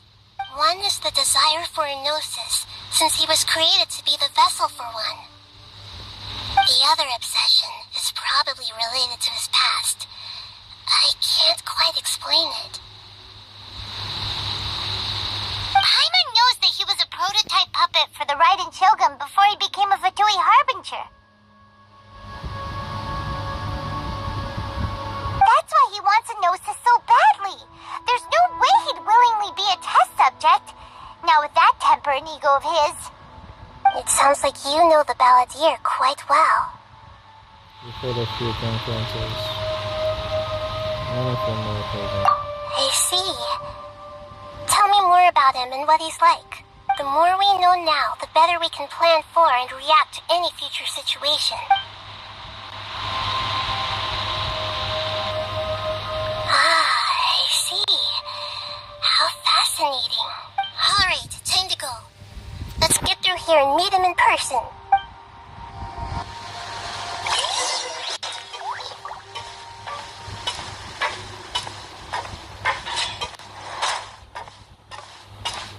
Oh, of course, you have minions waiting. Time to work. Let's work time. Late bear.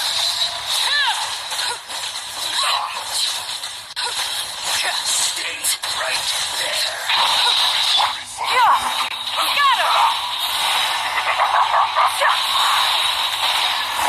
No slacking off.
to try them signal these who will get straight to the fact and doing things for themselves.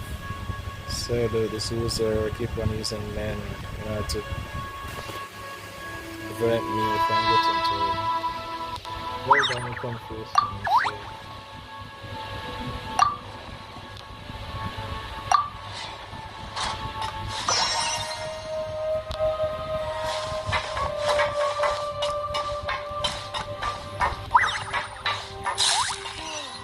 The cart is stuck.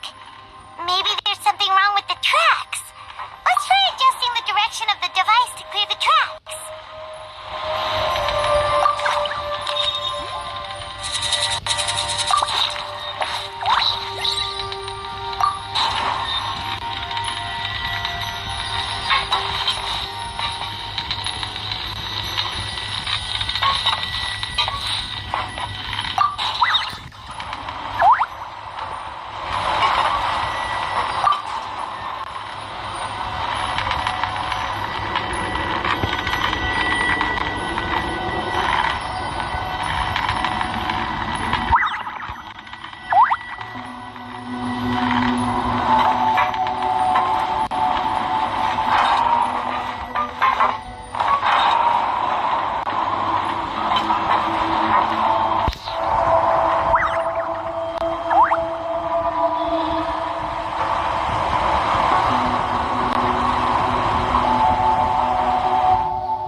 just down here.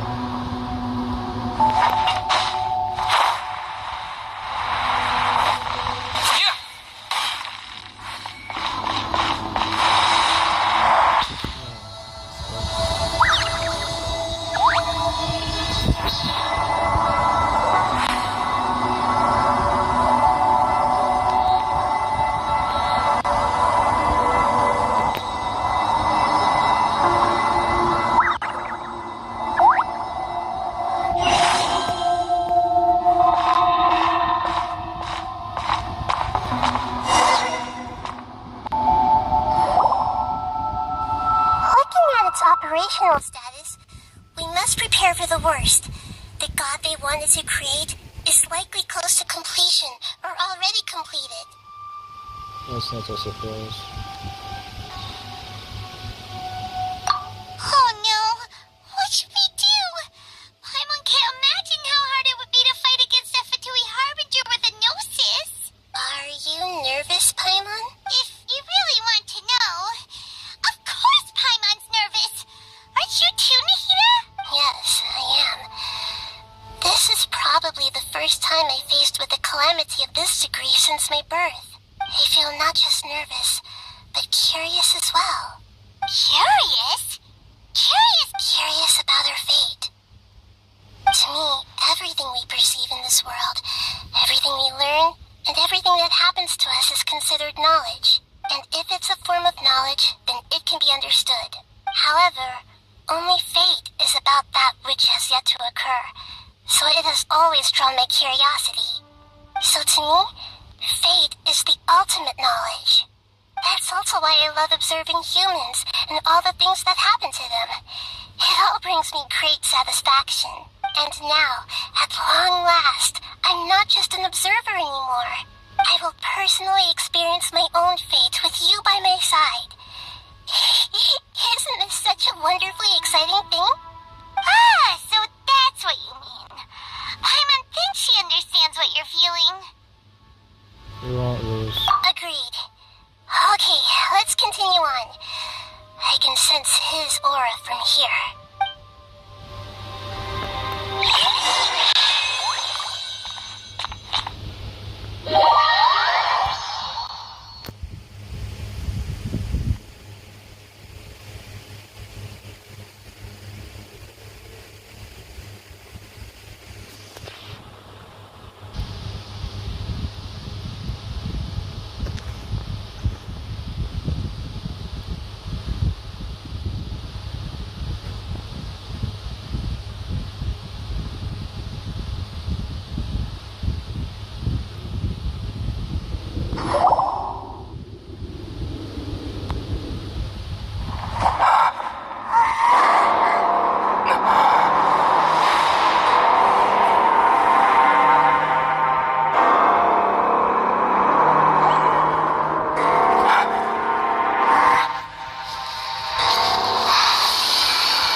Balladeer, a long bygone title.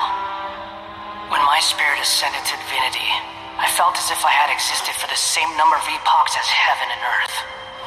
Looking back, the existence of what once called itself Kunikazushi appears infinitely small and ugly.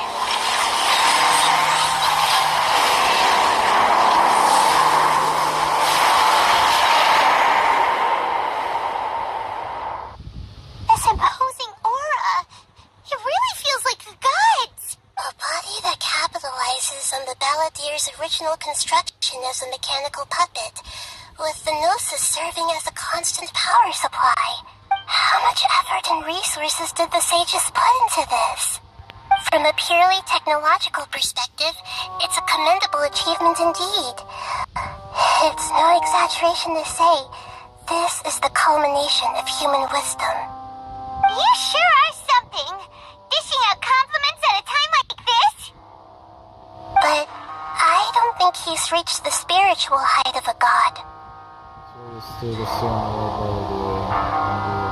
Strife is engraved upon every god and every gnosis brought forth into this world.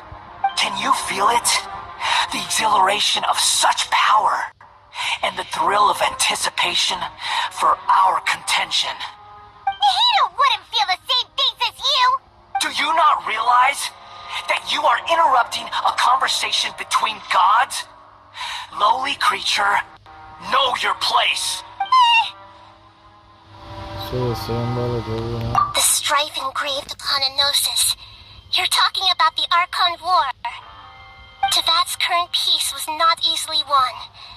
I didn't personally participate in the Archon War, but the way I see it, all those losses were meaningless, driven by the demands of the laws. There's no point in bringing it up again.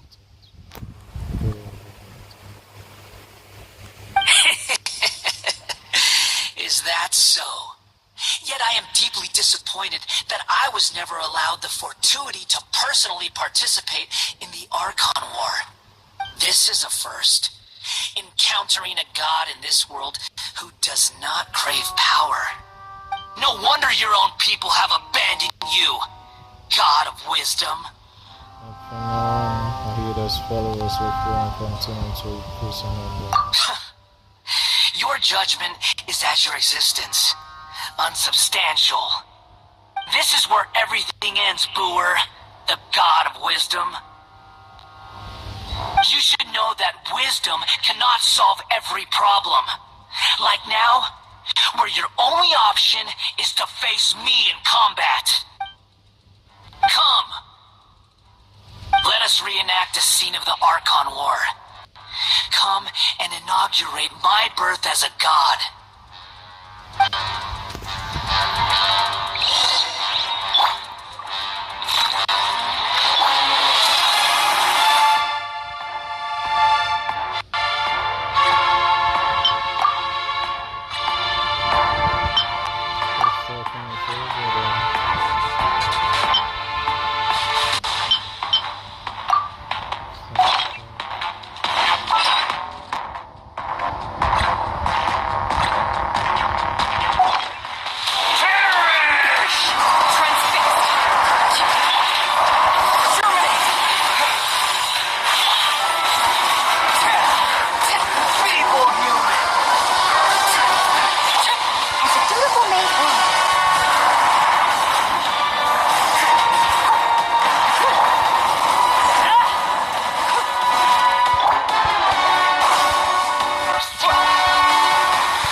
for rule. Scatter! Reality is pain.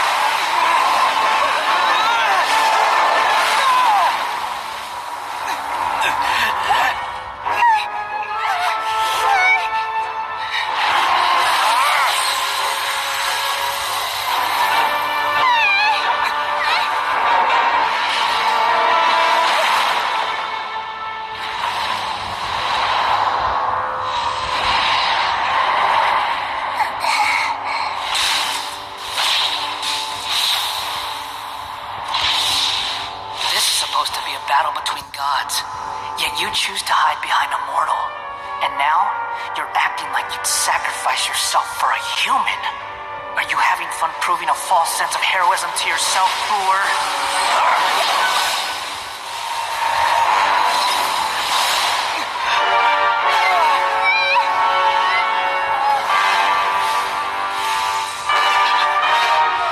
The data collection is almost complete. Do you even know how many times you've tried to take my gnosis from me?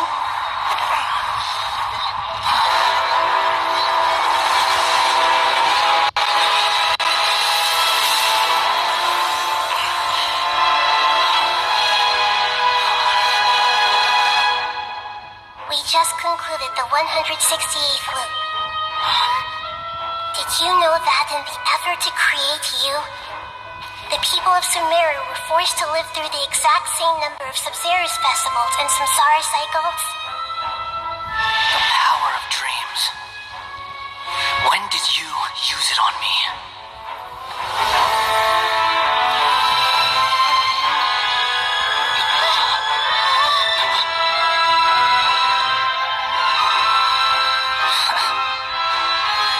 You can't even defeat me in a dream. What do you hope to achieve with this little trick? Come, Traveler. Just like before. Allow me to awaken the memories in your dreams. All that battle experience! It's more than that. Compile everyone's wisdom in the name of the Archon. That is the original function of the Akasha.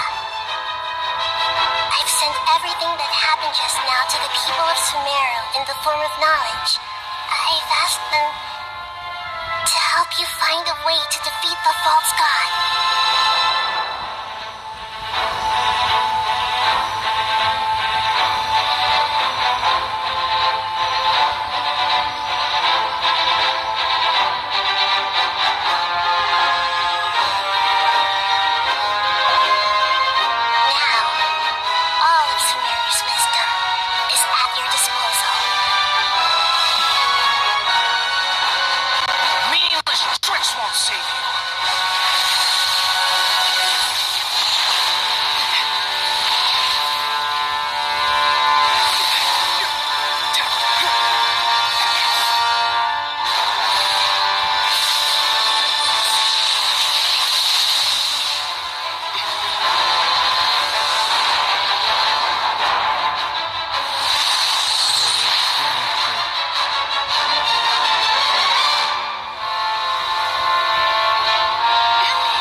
Take this as a real battle between gods? I'll leave this to you. The first sage of Brewer.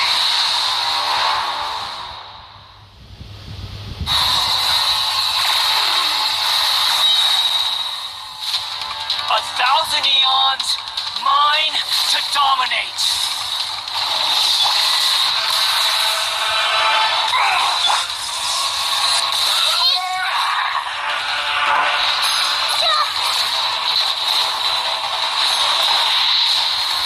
To oblivion!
humans. Filthy humans.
Found the answer to the most important mystery. Irminsul is still waiting to be saved. With the power of another Gnosis, we may now finally understand the last memory of Greater Lord Rukkhadevata.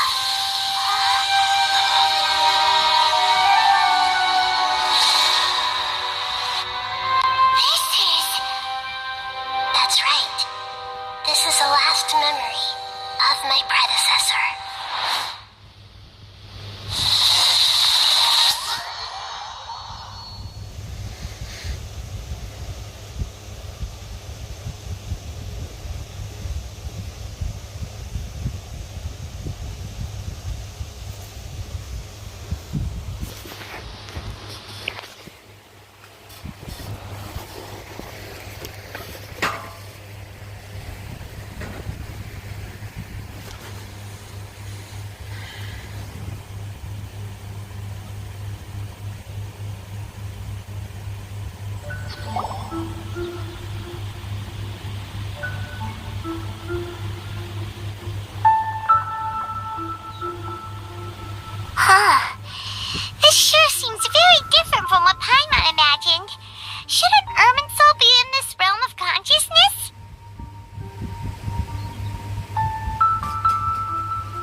explanation, but I didn't expect the remaining consciousness of Greater Lord Rukkhadevata to be as polluted as this. It must be due to forbidden knowledge. Forbidden knowledge? It seems you know about a concept that even I don't completely understand. Could you tell me what you know?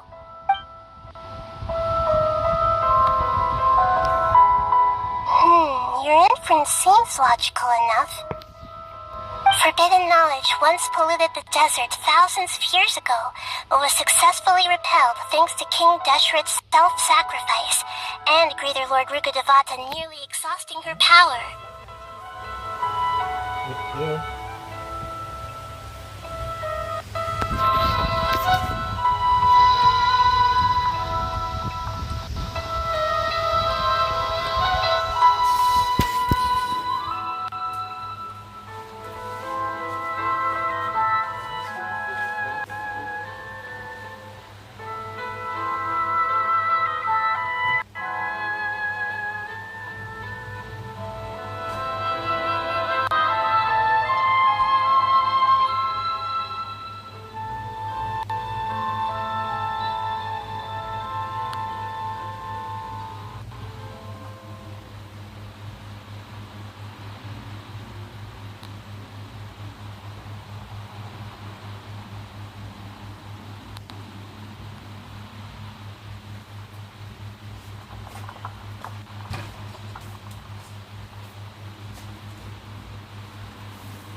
Instance of forbidden knowledge pollution occurred during the Conria Cataclysm 500 years ago. But I'm afraid it is much more serious this time, with Irminsul itself already in danger.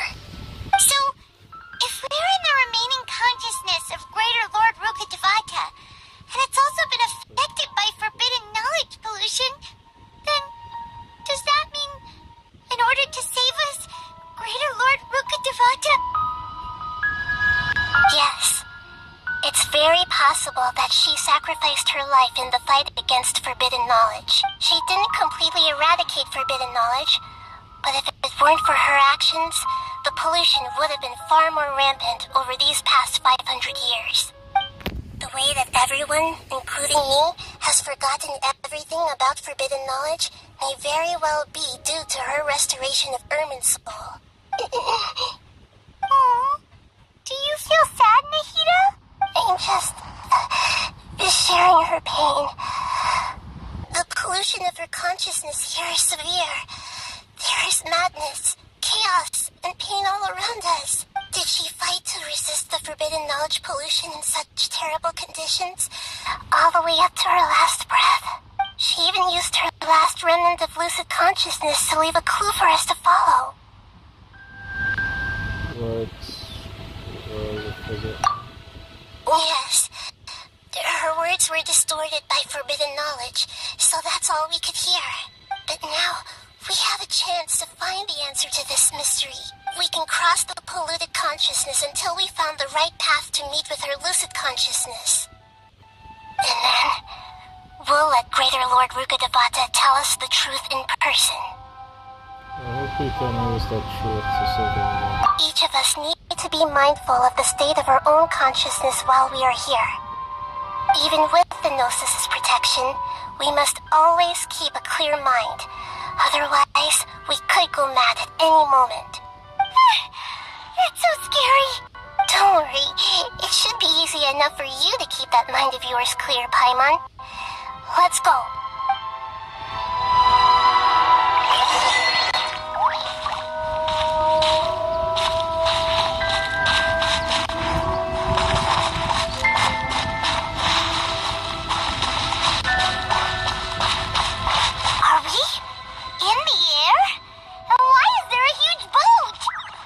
Boat of consciousness, which symbolizes his reason here. It's... Wow! What are these? The monsters seem to have been affected by them.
No stone unturned.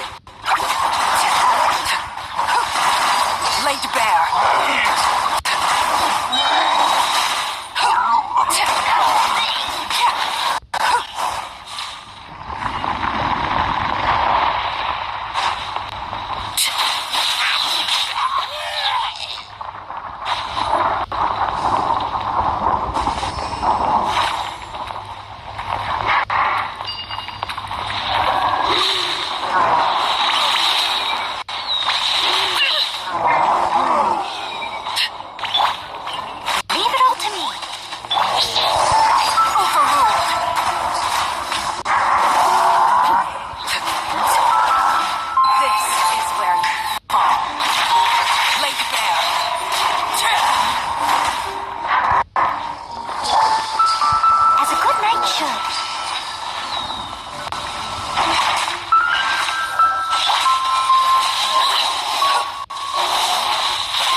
Judging from the current route, the bolt of consciousness will soon take us out of here.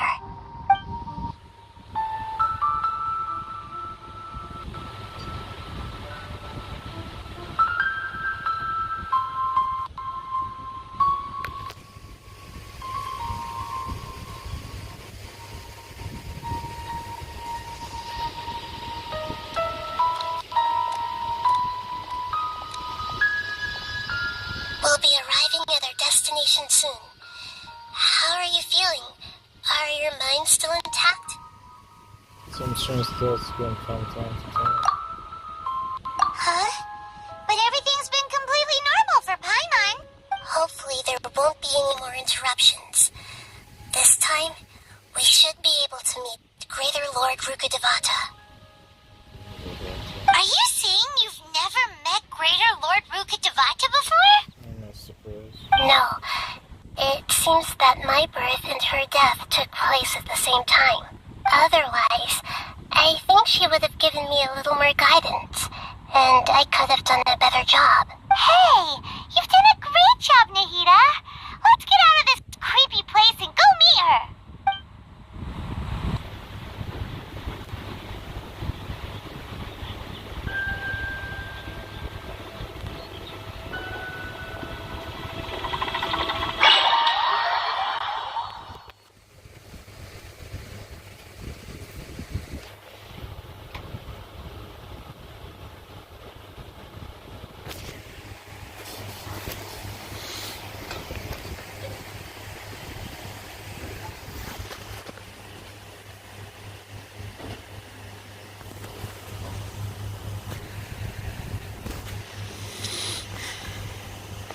So, is this the place you were talking about? The base of Irminsul?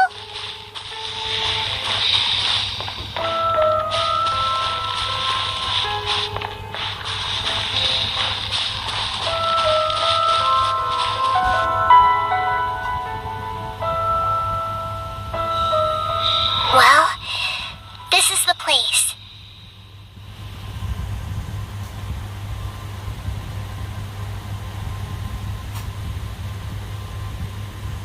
The same place from Harbinger. We're here to find Greater Lord Rukkhadevata, right? But the one standing over there is... You. Is that me? She looks exactly like me. Are you Greater Lord Rukkhadevata? Devata? Yes, that's me. Are you surprised by my appearance?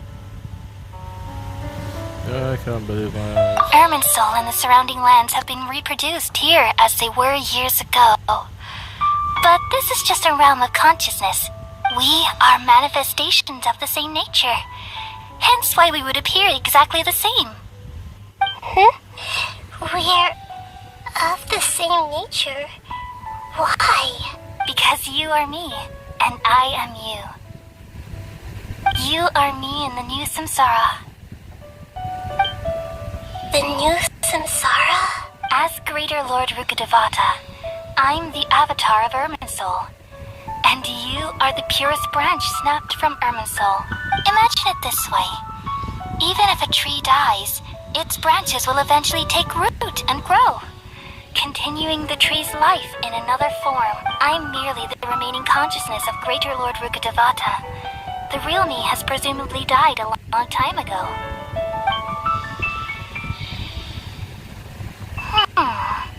Judging from your appearance, I've probably been dead for 500 years.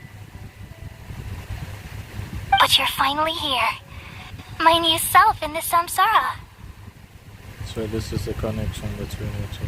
If this is true, then am I going to be a great archon like you someday? Though we share the same nature, our fates are bound to be different. All things have their own fate. When a branch grows into a mature tree, it won't be the same as the original tree. That's why fate is the ultimate knowledge, isn't it? That's a great insight. Yes, very good. It's also precisely why you won't become like me. Really? But perhaps you may become an even greater archon than I. I already see a determination in you that I didn't possess in my time, and the future that it leads you to will be yours alone. Along with the blessings from your path, don't worry. The growth of wisdom is like that of a plant. You only need to wait quietly for the flower to bloom. Come to think of it, the sages never had the faintest inkling of the meaning of wisdom. Thank you. Nothing makes me happier than discovering that the archon I always admired was in fact myself in another fate. It's so nice to speak with you, Greater Lord Rukkhadevata. I've always wanted to meet you. The feeling is mutual. From the moment I snapped the branch off Irminsul and created you, I've also looked forward to talking with you. Could you tell me why you wanted to create me? And what exactly happened when you died? Ah, I see. You're here seeking answers, right? Everything that day, even the sky itself, changed into a color like this. I knew it. Henry, that's everything. At that time, the seven were all summoned to the nation of Conria, except for me. I had a more important task to attend to. I had to protect Irminsul. The disaster occurred together with the pollution of forbidden knowledge. At that very moment, with my consciousness connected to Irminsul, I sensed something was wrong.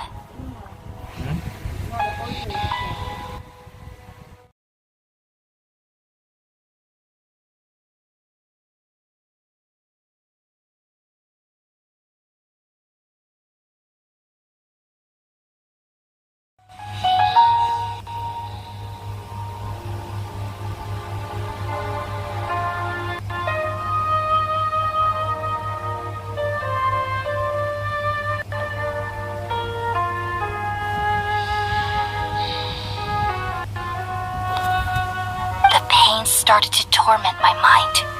By the time I reached Irminsul, it was already displaying signs of corruption. Had I not repelled the pollution of forbidden knowledge with King Deshret thousands of years ago, I might have felt even more hopeless and lost. So what exactly is forbidden knowledge? It's a kind of knowledge that doesn't belong to this world. A form of truth that can't be understood. It came from the very bottom of the abyss. Even I could never understand it. The world is constantly rejecting it, leading to all kinds of bad phenomena. If we allow forbidden knowledge to pollute Irminsul, I'm afraid the entirety of Teyvat could fall apart. So, there's knowledge that even the God of Wisdom can't understand? At that time, I knew I couldn't repel the forbidden knowledge with my strength alone, which is why I created a device that compiled human wisdom and named it the Akasha. It's truly the world's most amazing invention. Thank you. For a long time, I thought dreams were the fruit of human wisdom. Though it was selfish to do so, I borrowed people's dreams using the Akasha. Then I compiled their wisdom and all of my own power. Well, did it work? Thanks to the wisdom of the people of Sumeru, almost all the forbidden knowledge was cleared from Irminsul. But things didn't go as smoothly as I thought. I had a terrible headache, which gave me an uneasy feeling. And then I remembered that my consciousness was also connected with Irminsul. It brought me knowledge and wisdom, but vile corruption as well. From the very beginning, my existence had been polluted by the forbidden knowledge. Oh no! How could that happen? I've experienced that pain in your consciousness. It must have been a horrible experience. Yes, but my feelings weren't important. The important thing was that even if I died, my existence and everything related to me would continue to exist in Irminsul as memories and knowledge, meaning that the forbidden knowledge couldn't ever be permanently eradicated. And there's no way for me to eliminate myself. It would be a sort of paradox. So, I took the purest branch of Irminsul as my incarnation in the next samsara and left a trail of clues. All in hopes that you would come here and remove me and my pollution from Irminsul forever.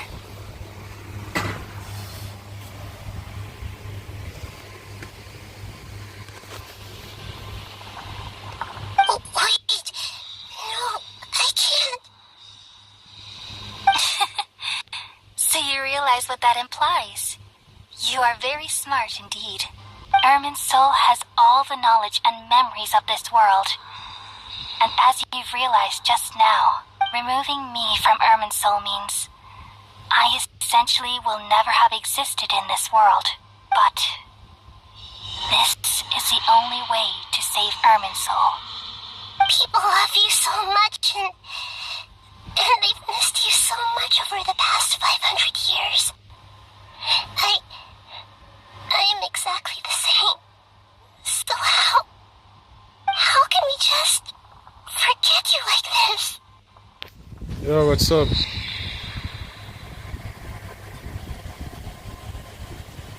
Is there really no other way? There must be something else I can do. You're the god of wisdom, Boer. You should know that there is no other way.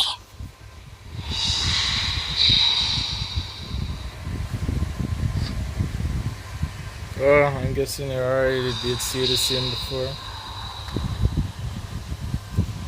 But this is so cruel. I don't want to forget you. No need to feel so sad, Boer. As someone who delights in wisdom, you should feel joy at finally finding the answer. These are the words in their entirety. The answer you've been seeking all along. Let the world completely forget me.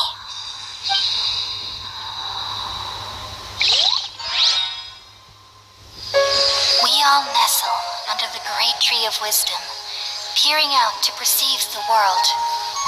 From the earth and from the rain, we perceive its wonders, until we become a white bird to perch atop a branch, and finally snap off the most important leaf. Once upon a time, I alone dreamed in this world. In my dreams, everybody would also dream after they fell asleep. Wild and wonderful thoughts would emerge from their minds. Some tumbled to the ground, and others floated to the sky, connecting all things in the world into one dazzling net. Among a plethora of worlds were numerous smaller worlds, all of fate, finding within the tapestry their brilliant glow. I gradually understood that these indescribable and constantly changing things are the most profound things in the world. Only they can completely repel the madness.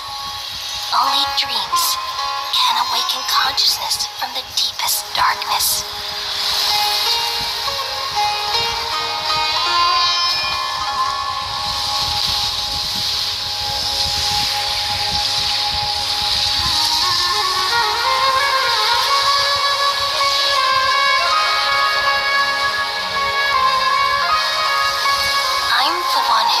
This question, yet also the one who sought a solution. Saving the world with the dreams of the people used to be my answer. And now, you've also found your own answer, and I shall return all the dreams to the people.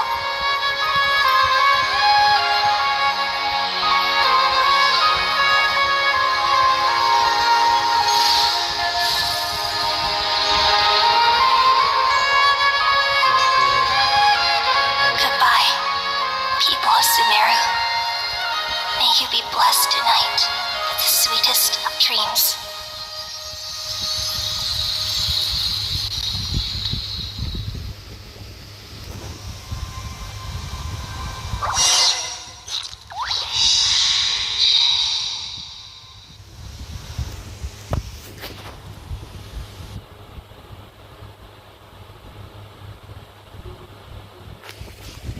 Foreigner.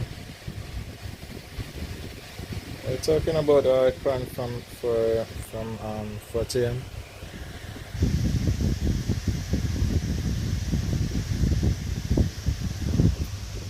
Not really sure, but she is an interesting character. Maybe I will put her, but I'm mostly focused on getting Kenich and so again. Yeah. Not really sure if I'm going to pull for Scar, but I don't mind giving it a try.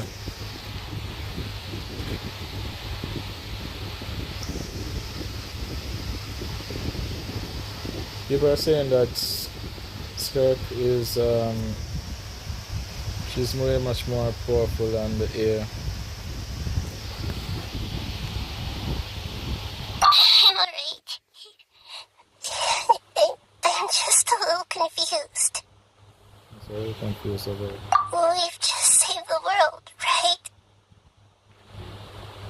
So why am I crying?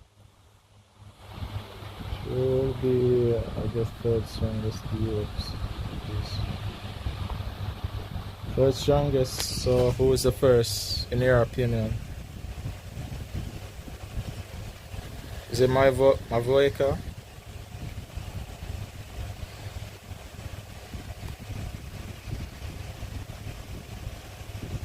I don't know where this feeling inside of me is coming from, but I feel very sad. And who is the second? Is it Air or Alekina?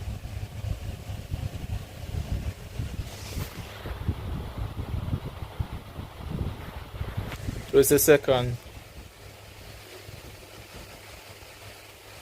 Just now, we used the power of two gnosis to successfully connect with the Ermin soul consciousness from 500 years ago. Then, We removed the remaining pollution from Merman Soul. Wait, Navia? You sure about that? I mean, I understand Skirk would be the third and Avoika is the first. But why Navia?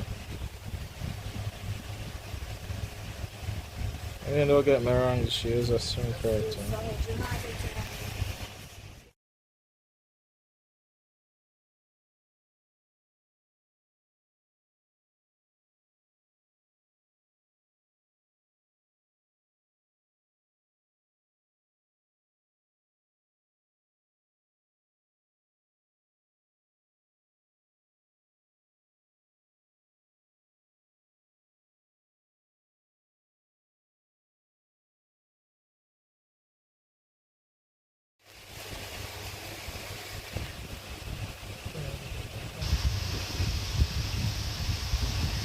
These are characters that you already obtained, right?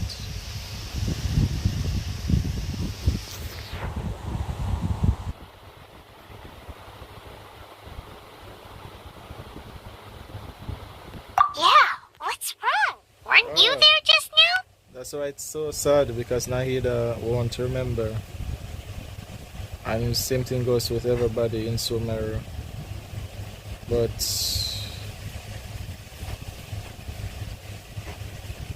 seems Ether, I'm not really sure about Paimon.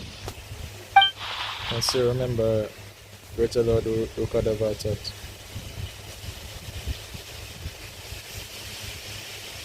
Paimon doesn't seem to. Oh, Paimon doesn't remember either. Maybe it have something to do with either being from world. Yeah, Paimon was already in that world to begin with.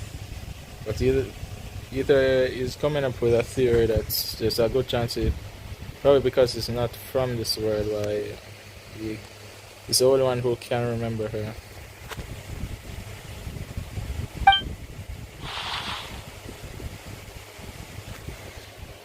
However, I'm guessing Ether is not going to tell them.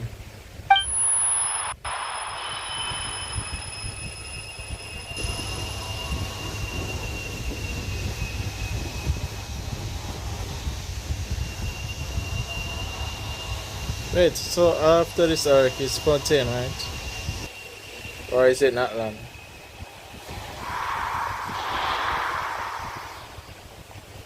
Yeah, I noticed. So after Sumeru arc is Fontaine arc, right? Huh? That sound. Traveler! On second thought, no, don't want any spoilers.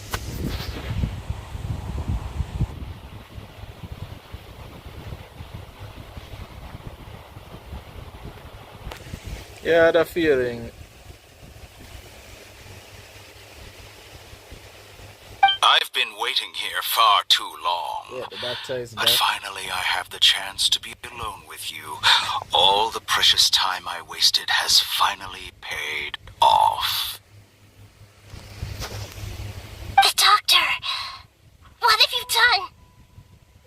Just a type of sound wave that can quickly put defenseless people into a dream. As I expected, it doesn't have any effect on gods. Where do I get the feeling it's going to take the two Genosis from her? This is the only thing of interest I found among the sage's research. I thought I'd take it for a little spin. Don't worry. I know you would never forgive me if I actually killed them. I'm here to negotiate with you. Naturally, I won't do anything dangerous that could potentially damage our relationship. Negotiate with me? I heard you had already left Sumeru. Why are you here again now? That's what I would like to know too. I left Sumeru, but I also stayed in Sumeru. Wait, so you're trying to say there are two of you? Even the God of Wisdom is restricted by the habits of cognition. How disappointing. You mean there are many different versions of you in this world? An astute guess.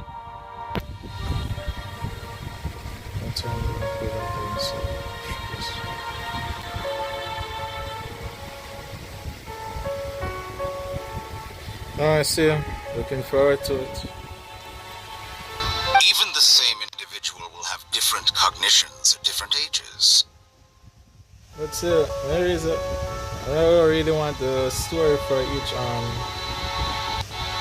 city or conquest that's related to those countries. Just wanted to know which country I'm going to go next. A long time ago, I made a major decision in hopes of preserving all my perspectives of how I observe the world. Observation is the first step of any experiment, but observing the current world doesn't satisfy me. It lacks an important dimension, that of time. So I saved segments of all my ages and made them into independent individuals. That's all there is to it. Indulge me. How does the God of Wisdom find my method of seeking knowledge? It's an insult to the very concept of life. Life inherently has many rules and restrictions, each with its own significance and reason to exist. They can't be broken on a whim. Good. Amazing, even. Indeed, it's difficult for humans to make peace with themselves, not to mention oneself from a different period.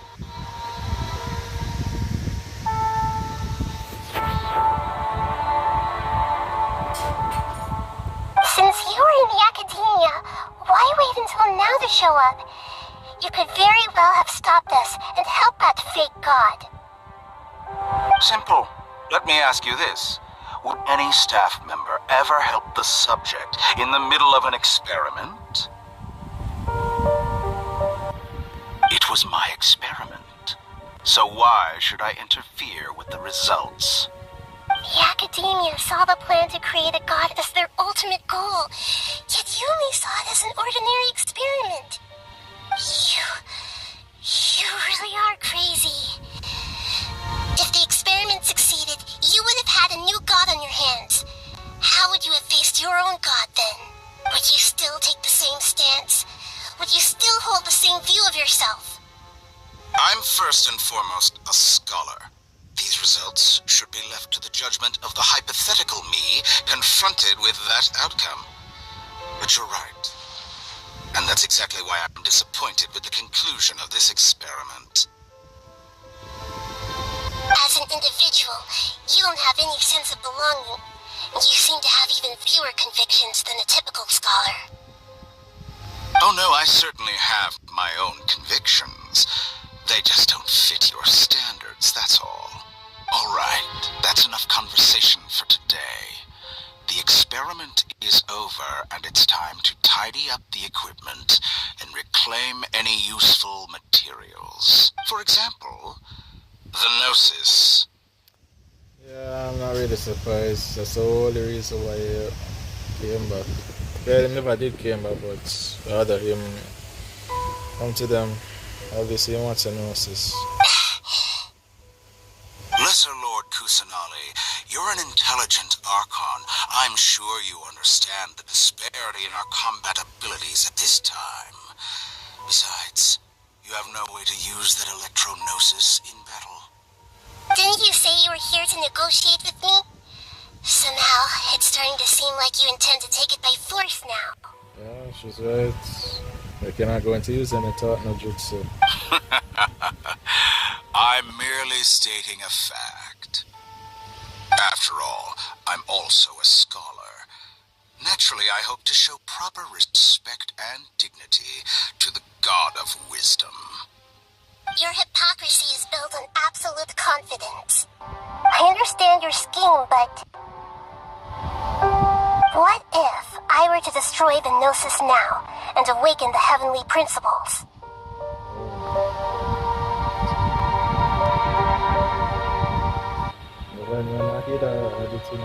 Awaken the heavenly principles. Do you think that's really possible?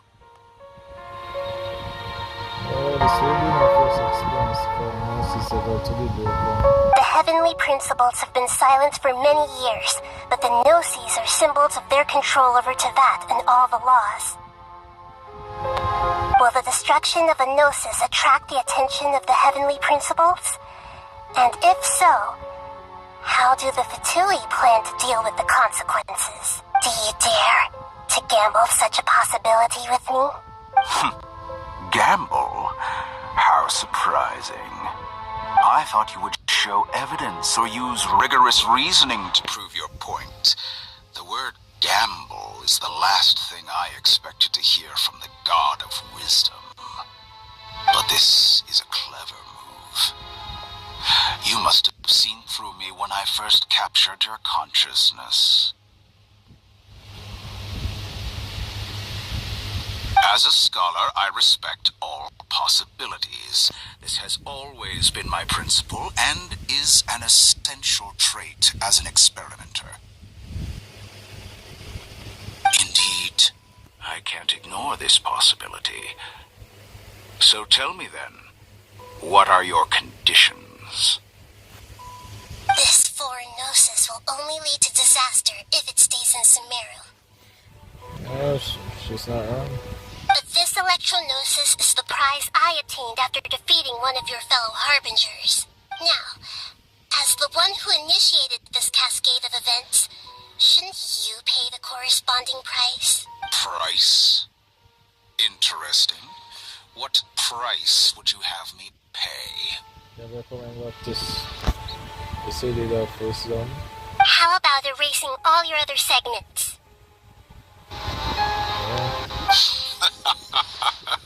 So this is how you wish to restrict me, the most threatening opponent of the Nation of Wisdom. What you request of me is like plucking out the eyes I have placed in the dimension of time. Segments are extraordinarily difficult to make. They require extremely rare resources and enormous amounts of time and effort, requiring me to destroy them all here and now. Bravo. A suitably wise decision on your part. Yes, how very interesting. Can I assume that you have long been wary of me? Among all the versions of me, this segment you see now is the most selfish. If it weren't me, your idea wouldn't have worked. What did you see when you were imprisoned? You were observing me, and that's how you know I've long grown tired of their doubts and endless arguments. Like you said, it's difficult to make peace with yourself.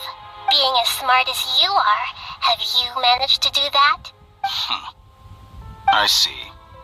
If you think all those versions of me are worth a gnosis, then deal. You sure didn't hesitate much. Is the relationship between all the versions of you really that bad? I don't think there's any need to dwell on that. The surplus versions of me can be exchanged for a gnosis. Do you think anyone can offer themselves at a higher price? Besides, with my abilities, it's only a matter of time until I find better perspectives.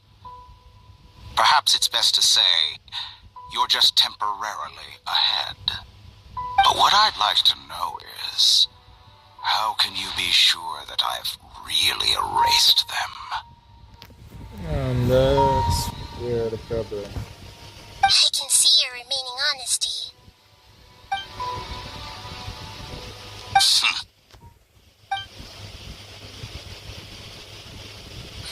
What a ridiculous decision! You can't be serious! How could I have been so short-sighted? You think this is the end? I'll have my quit! Good riddance, Count. You will regret this! Well, have you confirmed that it's complete? He's the only one that's left now.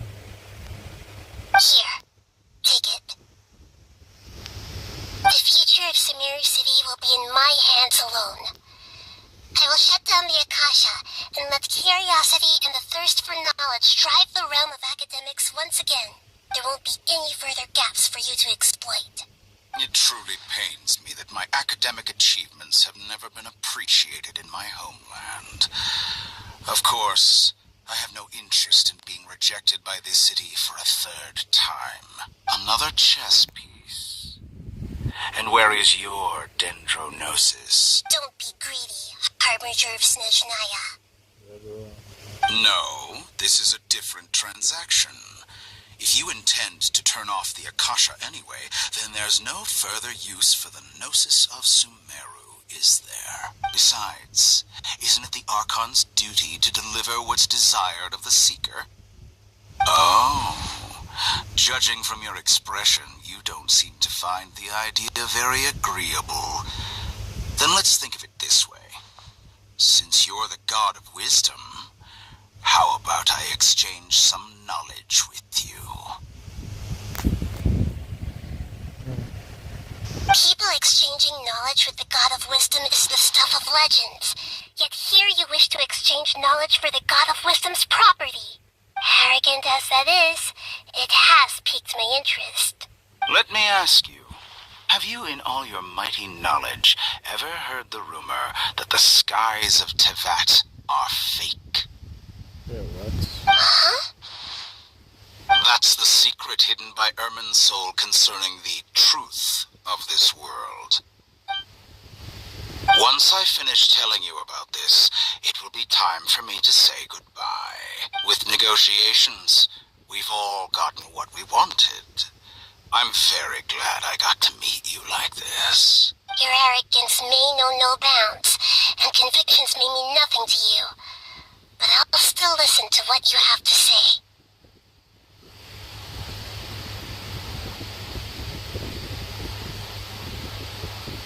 Yeah, too bad we won't be here.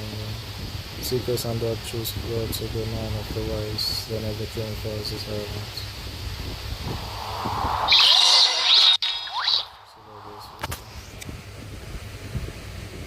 So I'm guessing you got both the danger and the electronosis. I wonder what happens if the Fatui obtain all of them. That's why he said the Fatui Harbingers moving like the Akaski, the way the Akaski go after the tail beast. And the Fatui Harbingers go after the Gnosis from each arc. Together! Okay. Wake him up.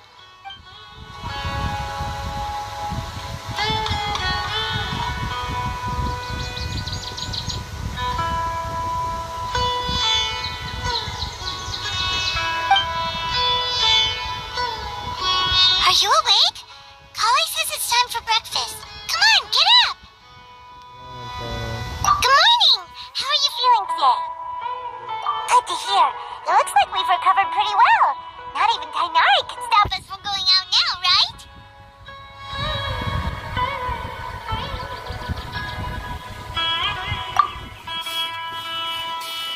Right up there, you lost consciousness in that when you wake up, you find yourself in that unharvard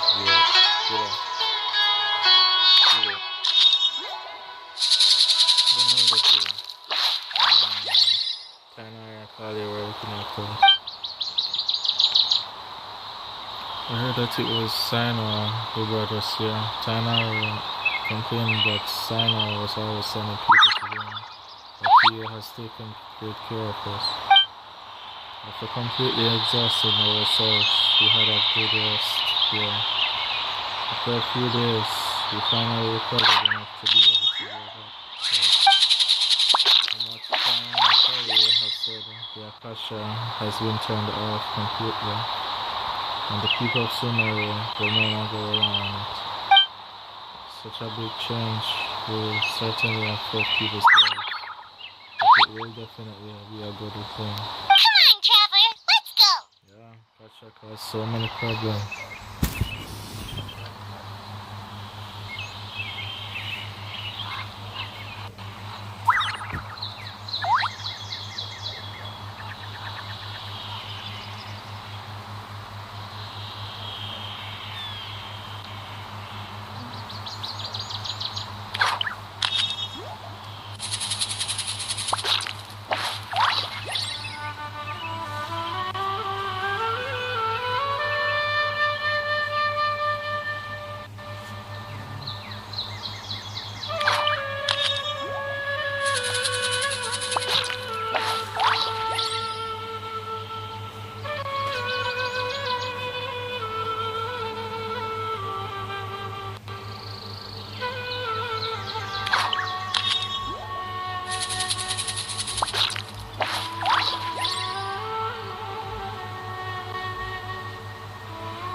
like it.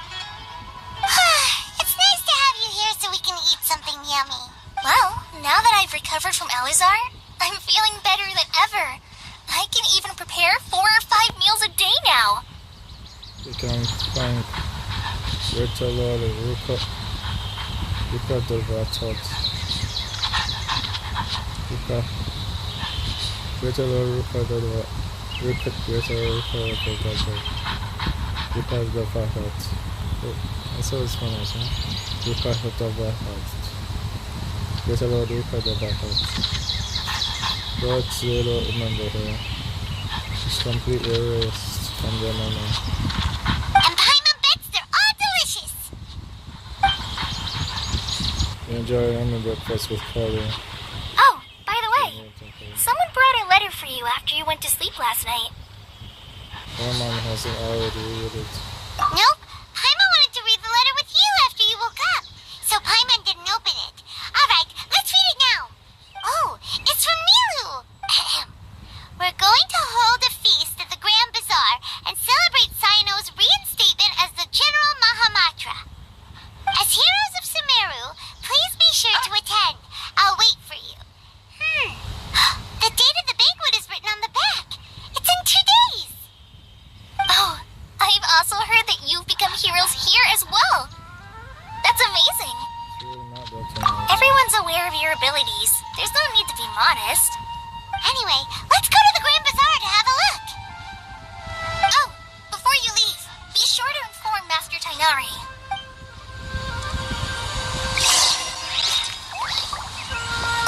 Everything has been getting better lately, and my mood has been improving as well. You can come find me anytime if you need anything. You're welcome. I was just doing my duty. Remember to talk to Master Tainari before you leave.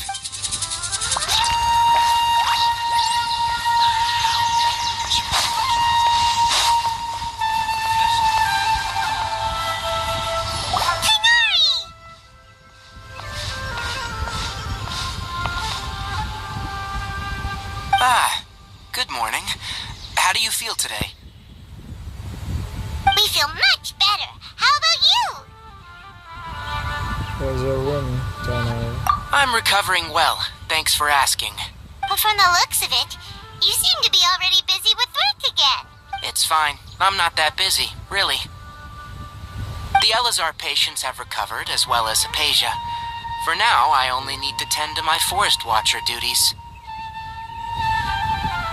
It seems once Irminsul started getting better, everything else started to recover too. Yes, but there are still some residual effects. The withering is one example. Though it won't spread anymore, the existing zones won't just disappear. We forest rangers will still need to do the work. I appreciate that, so to us. By the way, we have some good news. Sino got his position back. This news is hardly new. He had already mentioned it to me before. Huh? You mean he was already here? Why didn't he come to say hi to us? He visited once, but he was afraid of disturbing you while you were resting. He just asked me a few questions and left. Then you probably already know all about the celebration feast. Celebration feast? No, I haven't heard anything about that. Huh? But didn't Nilu say in her letter that they would celebrate Sino? He didn't tell you? Perhaps. Or, alternatively, he doesn't know about it either. Come to think of it, Sino doesn't seem like the type who'd enjoy a celebration feast. But I guess Nilu's were only planning on telling him once the festivities are underway. You and Kale are both Sino's close friends. Why don't you come to the feast with us? Kale has taken over some of my tasks these days. I don't think she'll have time for it. Not to mention me. You see, some VIPs have come to the forest recently. Huh? VIPs? Very important Paimons? Well, technically speaking, they are former VIPs. The sages involved in recent incidents have begun their training in the Avidia Forest, and the people they had previously imprisoned have all been released. Huh? Zero Marcel? Yes, he's a little weak, but he isn't injured and his condition is stable. Lesser Lord Kusanali, in her boundless mercy, has decided to spare Azar and the other wrongdoers. Supposedly, they were ashamed of their shallow ideologies, and have decided to dedicate the rest of their lives to cultivating wisdom in the Avidia Forest. When they learned that Lesser Lord Kusanali had defeated the Balladeer and saved Irminsul, they were shocked at first, but also became happy, feeling that the sacred light guiding them on the path of discovering wisdom had begun to shine once again. As a result, work has increased for the forest rangers. That sounds really exhausting. There is nothing we can do, really. But that's another topic. Back to the matter at hand. Are you two planning to head out? Ah, right! We're here to request permission to head out. Would that be okay? You've recovered well. You may go. But be careful. Yay! Will do!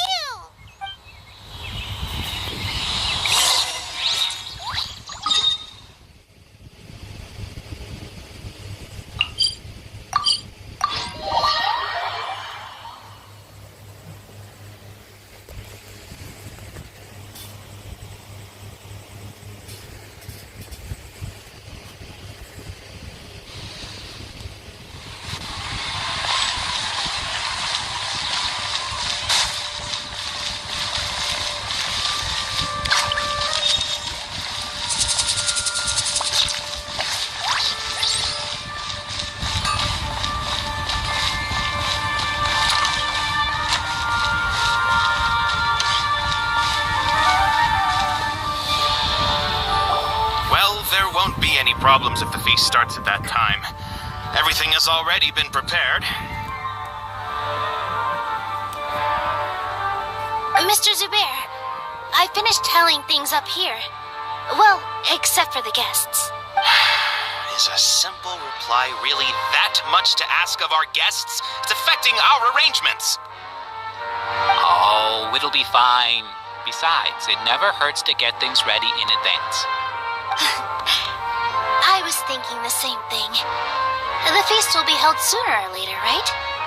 Hey, Milu! Traveler, Paimon! We got your letters, so here we are! You're the best! The other guests haven't even replied yet. Huh? Are we the only ones that have arrived? Yeah. I had someone deliver letters to all of our guests. But maybe everyone is still busy with other things. Look, I get it. Sumeru is in an extremely important period of transition right now, but even if your friends are important figures, they shouldn't just ignore your request like this. Nilu is Sumeru's #1 celebrity, after all.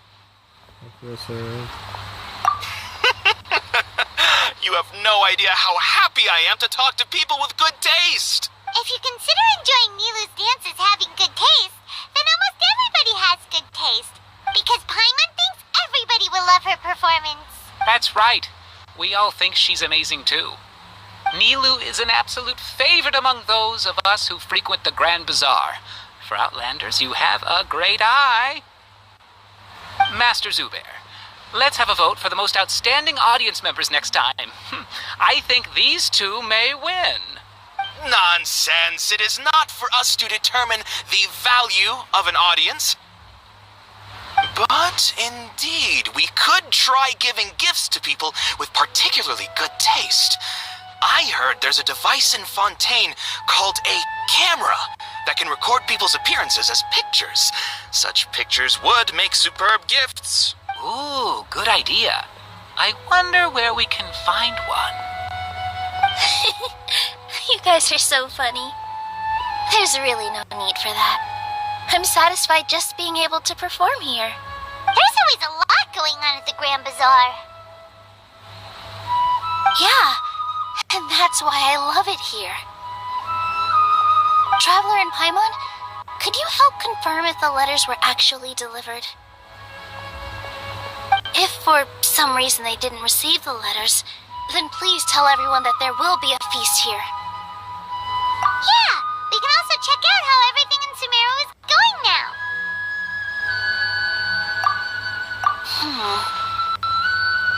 When I wrote the letters, I heard that Dia was in Port Ormos, and Alhaitham was at the Academia.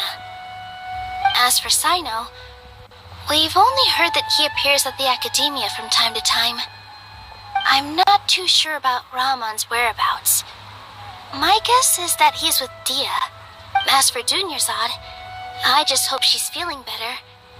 I sent her a letter, but I was afraid of disturbing her. If you have time, please ask about her for me. Okay, got it. Let's go, Traveler.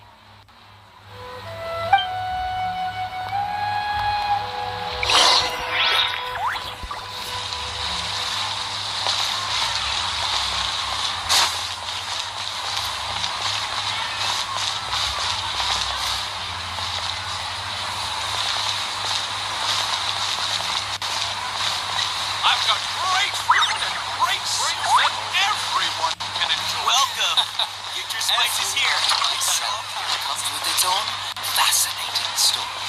In my opinion, Jutes is the best stall.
We haven't seen Alhaitham anywhere. Let's ask that person over there.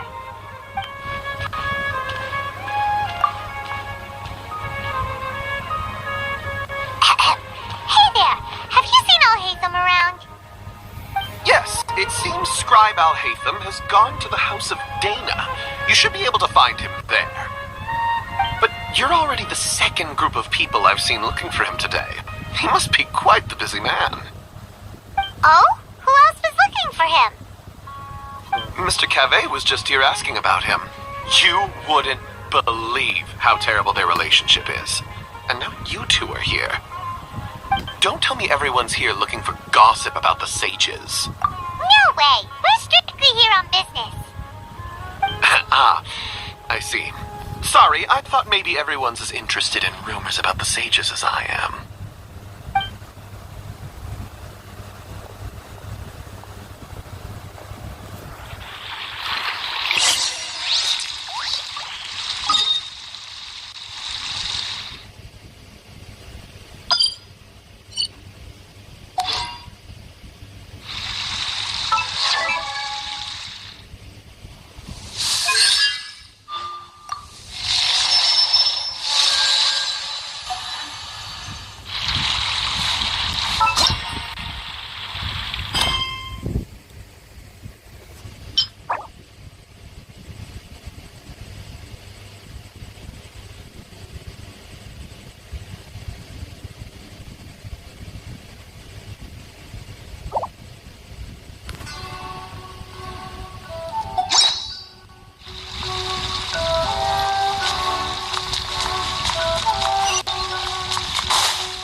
Oh, Hatham should be around here somewhere, right? Oh, he's over there! But it looks like he might not have time for us. Just put down that worthless book and tell me what happened in the academia. This is not just some worthless book. Do you have any idea how difficult it is to find a physical book like this in Sumeru? It doesn't matter. It's probably just another thing that you used your authority to get your hands on anyway. Just put it aside. Listen, I came back today only to hear that the sages have disappeared. Oh, you sound surprised. I thought you would already know the inside story. Would I be here asking you if I knew? You're the scribe, not me. So just tell me what you know already. Well, I almost became a sage. Huh? Oh, don't sound too surprised now. You're the renowned Kaveh, light of the Kasharawar. Besides, as a master builder and craftsman, chances are you'll be appointed as a sage too. Why do I feel like you don't really mean it? Huh. What makes you say that? Why would you question my heartfelt sincerity? Maybe it's because you've never said anything good about me before. Yeah, well, I share a similar sentiment, and anyone who knows you as well as I do would surely do the same. Oh, you... See? This is why I hate discussing anything with you. Your ridiculous and arrogant attitude always gets in the way. It seems that you really can't stand my personality. Ha! What was your first clue? Well, then you might as well move out of my house. Are you threatening me?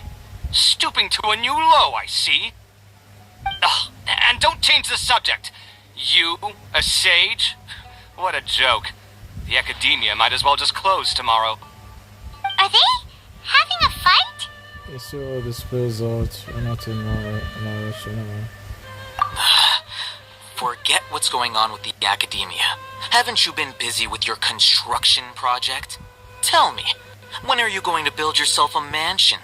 Don't get me started. I get angry just thinking about it. So, what great building did our master architect work on this time? Like I need to tell you. Keep your nose out of my business. No, I think we deserve to know. Where were you when Sumeru needed you most? Yeah. I was in the desert for a large project, but considering Haravatat's utter ignorance of architectural and aesthetic matters, you probably wouldn't understand. Which is truly unfortunate. I can only pity the man who doesn't understand the first thing about beauty and romance. Unlike a true... Hold on, wait a second. What do you mean by when Sumeru needed me most? Well, while you were out fiddling around in the desert, many people came together to save Sumeru from a crisis. Ha! And you think I'd believe that? Look, all you really need to know is that Azar and all his accomplices have all been overthrown. Huh? What nonsense are you talking about? It's no skin off my nose if you don't believe me. It's not like my Darshan was the one trying to apply for funding from the Grand Sage. Yours, though, on the other hand... You know what? I'll ask around. I'm sure someone knows what's going on here. You're dead if I find out you're lying to me.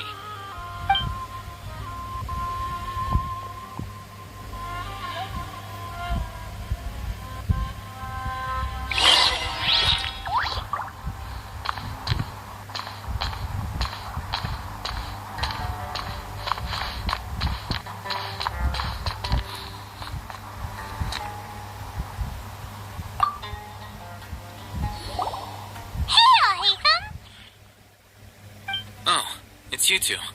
What's the matter? We're running some some errands for Nilu. Have you received her letter? Letter? Nilu said she sent out a letter inviting everyone to a celebration feast in 2 days at the Grand Bazaar. We'll also be celebrating Zaino's reinstatement as General Mahamatra.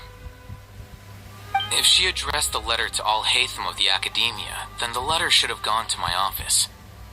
I've been busy these days, so I haven't had time to check for any new mail at my office. I only now have some free time to attend to personal matters. Have you always been so busy with your work? Of course not. I'm only busy these days because several sages have been dismissed recently, and the whole academia was practically turned upside down. Kainari told us they all went to train in the Avidia Forest. Apparently they will spend the rest of their lives there. That is already the best possible ending for the likes of them. 4 of the 6th grade sages were possessed by their desire for power and attempted to create a new god. In order to pull it off, they even imprisoned the other 2 rational sages. To imagine such things could take place in the academia. I don't know where to begin. The 6th grade sages sounds pretty powerful. Yeah, you're right. Huh. Feels kind of strange to hear them called that after all this time. But then again, the 6th grade school sounded pretty impressive too. Yes, at least that's how they're supposed to sound. It's said that when the Academia was first founded, the Dendro Archon herself established the 6th grade schools, each representing one of the 6 different types of wisdom. Numerous Darshans have sprung up and faded. Only the 6 Darshans, attaching themselves to the 6th grade schools, have stood the test of time and obtained permanent seats in the Academia. Now, the 6 Darshans are nearly synonymous with the 6th grade schools, and the leaders selected for the schools are the 6th grade sages.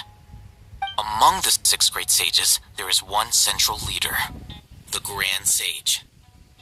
Unfortunately, only the sages from Vahumana and Amorta remain now. They were imprisoned for opposing Azar, and were only rescued after Azar's downfall. So who's managing things in the other 4 schools now? Do they need to find someone new? Yes. Normally, new sages are selected based on a strict set of criteria. Oh, didn't you just say something about becoming a sage? If they pick you, then we'd have a huge connection in Sumeru. Yes, about that. You didn't let me finish my sentence. The person in charge of personnel affairs nominated me to be the Grand Sage in place of Azar and help Lesser Lord Kusanali manage the Academia. But I refused.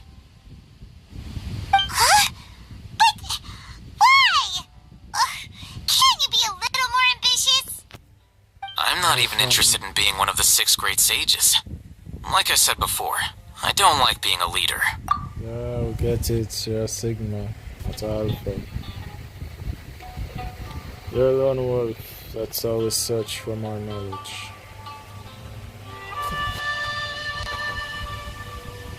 Oh, alright.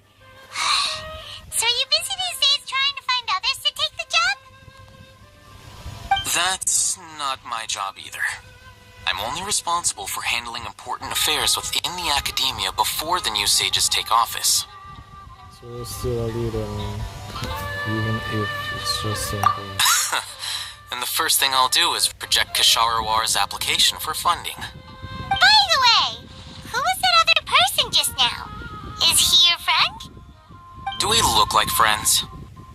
Paimon doesn't know. That's why Paimon's asking. His name is Kaveh, my roommate. You could say he's the representative for Ksharawar scholars. You don't seem to believe that word. Which is exactly why he always has so many problems. So everything that's happened recently must be a huge change for the people of Sumeru. Such is the work of the Academia Scribe. Well, anyway, no matter how busy you are, since you are our planner, remember to attend the celebration feast in 2 days. Alright, I'll see you there.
as far as saying I have never been happier in my entire life. I don't know if you've heard, but Elazar has completely disappeared, and all the patients have recovered. You kidding? Knowing them and the connections they've got, I'm sure they've heard about it.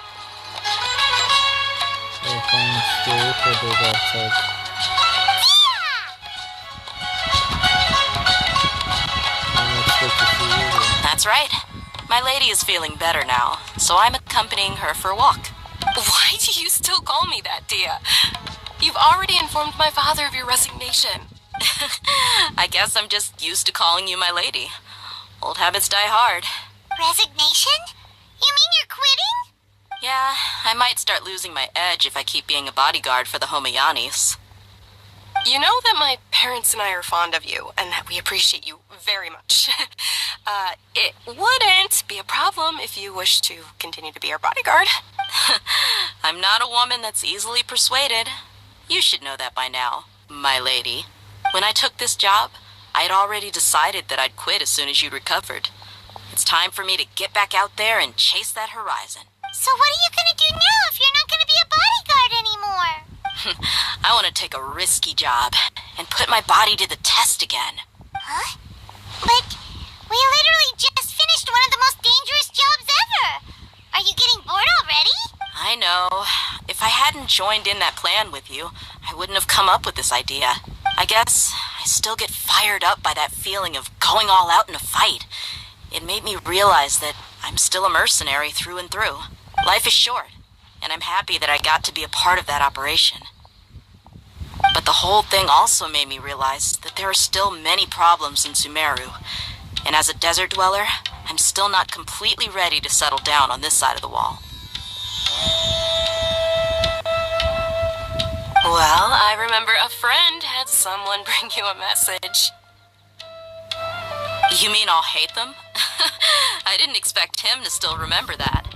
I thought he was joking.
tell you that he suggested that I come work at the academia.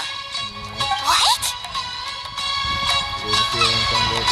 I heard that Azar and his cronies fell from power, and All Hate Them told me that now was a good time to find a job in the academia, but only if I wanted to. Whoa! Hyman can't see you being anything other than a mercenary. Me neither. Oh, but I think Dia would look great dressed up as a scholar. Yes, I'll have some activity to becoming a scholar. Good scholar, I mean. Ugh, forget about it. I wouldn't last 10 seconds in there. Yeah, you just start. Just trying at this.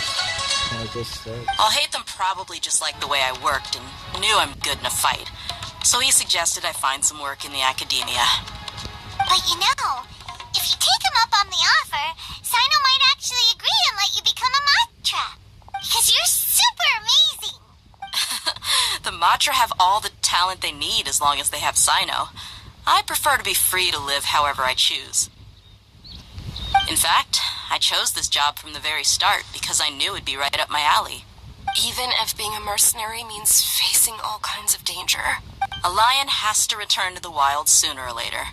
If anything, being your bodyguard has been unfamiliar territory for me. I don't want to see you go, but I'll respect your decision. I'm glad to hear you say that. Come on, no need for the sad face. It's not like we'll never meet again. Yes, being free is just a part of what you are. Once the whole Dendro Archon thing is settled, everything in Sumeru will take a turn for the better. That makes me happy too. But a peaceful society will probably mean less demand for mercenaries like me. Before long, we'll be a dying breed. So I'd better get to work while I still can. Huh? But wait a second. You make it sound like you're leaving now. Well, no, not yet at least. I promised my lady I'd stick around until next week. So, have you been in Port Ormos this entire time? We were wondering if you had received a letter from Nilu. Oh, did Nilu write to us? She heard that you were seen in Port Ormos, so she sent the letter here. Huh. It was probably sent to the inn that we're staying at. My lady has been very energetic lately and keeps taking me on hikes, staying out even into the night. By the time we get back, the receptionist is usually off napping on the job. Right, and we tend to leave quite early in the morning, so the old man on duty is also usually dozing off. So what did... I bet the letter's at the reception desk. I'll go check later. No wonder there wasn't a reply. You never received the letter. Good thing Nilu asked us to come and check on that. Sorry to make you two come all the way out here. It must be something important for Nilu to specifically write to us like that. Yes! She said they were preparing a victory feast in the Grand Bazaar, and will also be celebrating Sino's reinstatement as General Mahamatra. She was hoping you could come. Great! I'll be sure to attend. Count me in too. But is there some sort of dress code or anything for the feast? Can I just show up looking like this? Since it's being organized by Nilu, I don't think she'll be too picky about that. If anything, I think she wants to see us as our most natural selves. All right, then this is how I'll show up.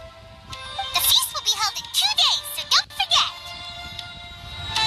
Sure. Thank you so much for letting us know. We'll see you there. Oh, by the way, do you happen to know where Sino and Raman are? The General Mahamatra always comes and goes without a trace. Normally no one knows his whereabouts. Oh. But last time we met, he mentioned that he had something to do in our village. You can try your luck there. As for Raman, your guess is as good as mine. I only remember he said that he had something to discuss with Sino. You can ask Sino when you meet him. Don't mention it. You'd better get going. All right, on to our next stop.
Yeah.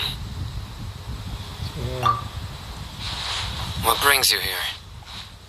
We recovered well, and Tanari agreed to let us leave, so now we're out and about again. It seems Kendarvaville's medical treatment is still as good as ever. And Tanari is recovering well, too. That's good to hear. Yeah, you're the one who brought us to him when we lost consciousness, right? Thanks for that. You're welcome. Tainari has excellent medical skills, and Kale is quite attentive. It was the best place for you. But why are you just standing here like a dead tree? I'm meeting some people. Oh, you mean Candace? I've already talked with Candace and the village chief. They're still at the usual place. You can go there if you'd like to see them. But you know one of the people I'm meeting as well. Oh, by King Deshret's blessing, my friend suddenly appears in the desert. Don't tell me you've run into trouble and need us to help now. Roman! And... huh? Sataria? Oh, you know me? Oh, well, you're pretty famous in the academia. Don't worry, these are our friends. No need to be so guarded. I see. What have you been doing lately? I'm doing well. Many good things have happened recently. Same here. Really, I feel that my whole life has started to shine after suddenly finding a new direction. Oh, tell us everything. Yeah, you go ahead. Alright, well, I suppose I should start by saying I've decided to leave the academia. What? What are you saying? What? I'm not surprised. You're not going to be a scholar anymore. It's not that I've given up on being a scholar. Instead, you could say I've found a new identity. I will no longer pursue research like a typical scholar, but I have not completely given up on my relationship to knowledge either. I can see what you're saying now. What do you mean? I plan to leave the academia and return to teach here in the desert. Wow, so you want to become a teacher? Sataria will return to support education here and teach people from the desert. She can't teach everyone on her own, but there are many of us Eremites all over Sumeru. She came to discuss a collaboration with me and hoped that I could bring her ideas to the Eremites. Yes, it's my hope that the Eremites can help me select a group of smart people with the best aptitude for teaching. I'll teach them, and after they've finished learning from me, they can go educate more people. That is the true meaning of education and the spreading of knowledge. The people of King Deshret suffer from sandstorms, exile, and ignorance. Miss Sataria is more than welcome to come teach here. Her arrival is like a star shining in the desert night.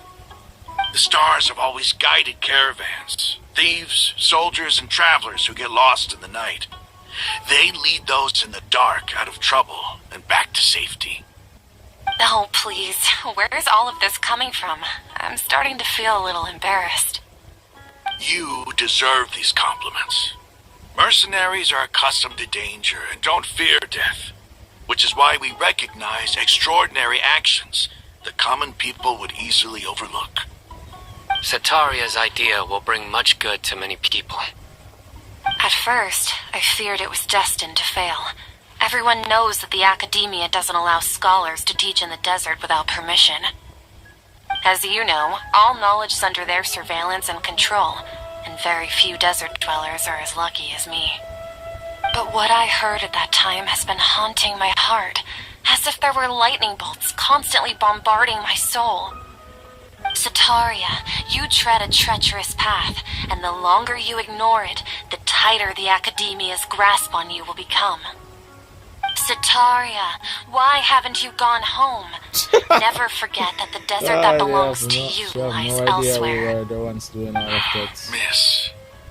These words sparked something in me, and I knew that I had to bring something back to my people after going home. I gathered up the courage to approach the Grand Sage, only to find that he was no longer at the academia. Lord Sino told me that Azar didn't belong there anymore. Azar has received much-needed punishment. Though, if you ask me, it may have been too light. You probably have already heard. Oh, yeah. Lord Sino helped me obtain permission to leave the Academia for the desert, and accompanied me here to discuss collaboration with members of the Eremites. My plan was able to go smoothly thanks to him and Rahman. You're all doing so much for the desert. Aside from that, I also have some other business to discuss with Sino. Lesser Lord Kusanali has allocated many resources to support and develop the desert. I've done some business for her, and part of it required the assistance of the Eremites. I applied for a few batches of educational materials from the Academia, and sent them to several groups in the desert, as instructed by Lesser Lord Kusanali. I believe the people will make good use of them. That's exactly what the people here need. Physical books and other related items. If it weren't for Sino and Lesser Lord Kusanali, I'm afraid we'd never be able to get our hands on them.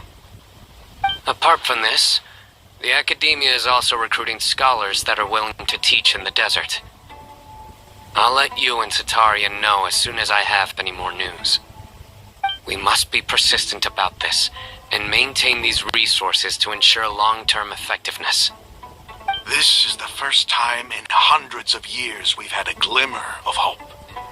I think this may be the turning point for the desert. Remember these words. Here lies our faithful priest, Kasala. His wisdom is a miracle among the people, deserving of high praise and admiration. I hope people with wisdom like that priest will rise again among the desert dwellers. Then we'll once again see the wisdom and glory that once shook the world. Enough about us. Are you here to discuss some business too? No, not at all. We're actually here on behalf of Nilu. Nilu wanted to write to everyone, but she wasn't sure where the letters should be sent, so she asked us to come find everyone personally. A celebration feast will be held in 2 days at the Grand Bazaar. She hopes, although, judging from your appearance, it seems you've already been reinstated. It's the first I've heard of it. Tainari was right. He really didn't know. This feast is for you, Sino. Sounds to me like you'll have to be there. It's rare to see that. That's why I invited us. Well, I still have a lot to handle here. Besides, I need to look after Miss Sataria in the desert, so I'll have to pass. I'm afraid I won't be able to join you. Although, if you'd be so kind, please give a message to Miss Nilu for me. The message is, I'm sorry for how I treated you before, but now I understand the beauty of your dance. It's like a light shining in the sky. You and the art you symbolize are not only beautiful, but also lively and powerful, so much so that it was prohibited. Please keep dancing, and someday I'll be able to appreciate your art in person. Okay, we've got all that down. Our job here is complete as well. Oh, Sino, remember, party's in 2 days. Make sure you're there. Got it.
things can overlook when I'm feeling unless this means it's strong enough to go through all of the shield barrier.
bounty.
Where to?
Sound they make when you tap on them.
supply in my hands.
I applied a plant-based waterproofing oil to my tail. One swish, and it's dry.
dear. Everyone's laundry is still on the line. May I be excused to fetch it in?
What trinkets have we here? Skyward! Scatter!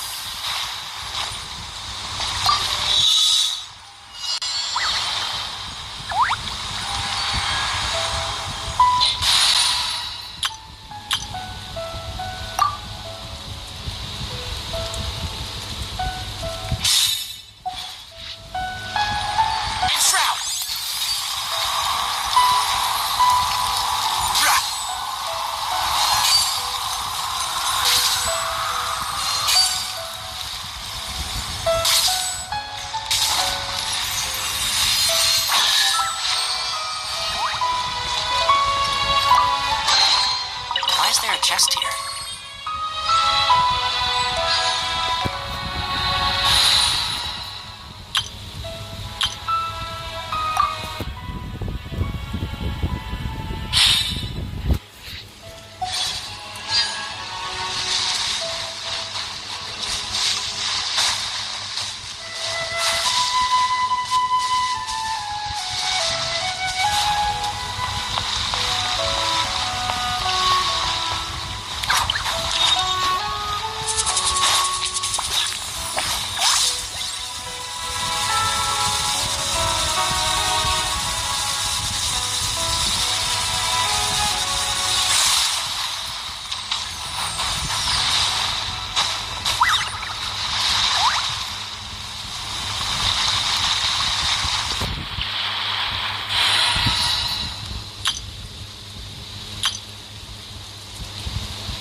Where to?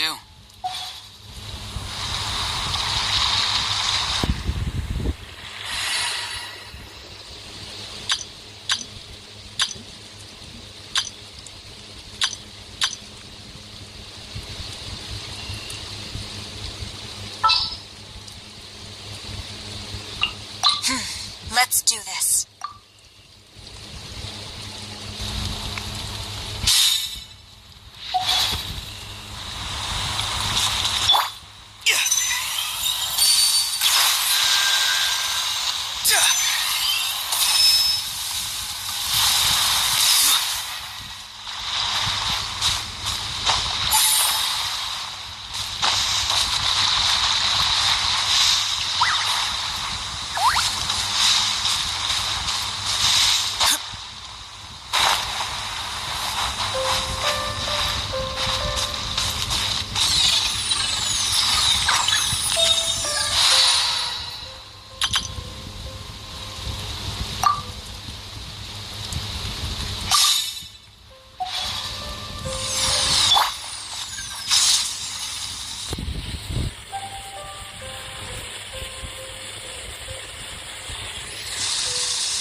from this world.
next?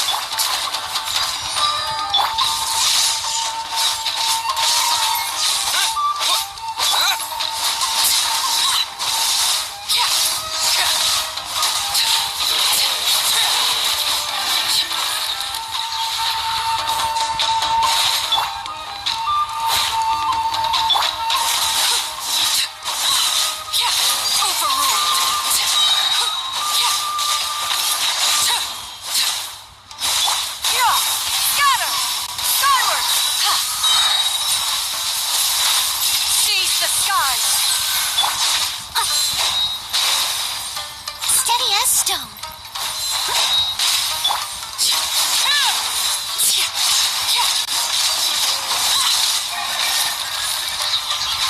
Laid bare. Everlasting as the moon.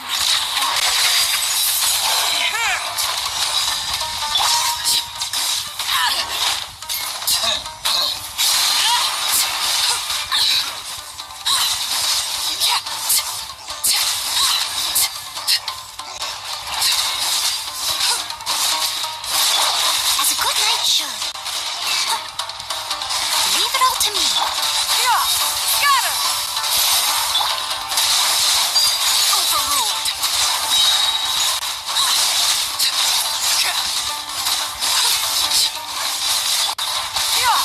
Skyward! Witness my rise. Laid bare. Make way for the Adeptus.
Ad Astra Abyssos.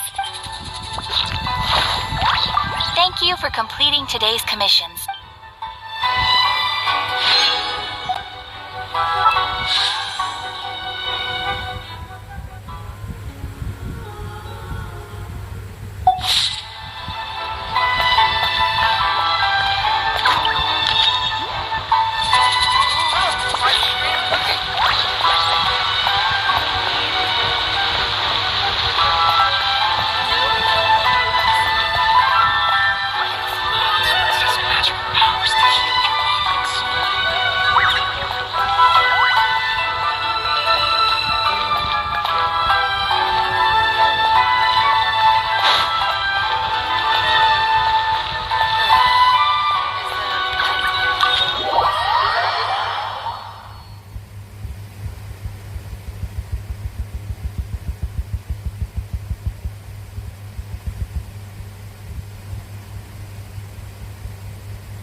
short dumb time.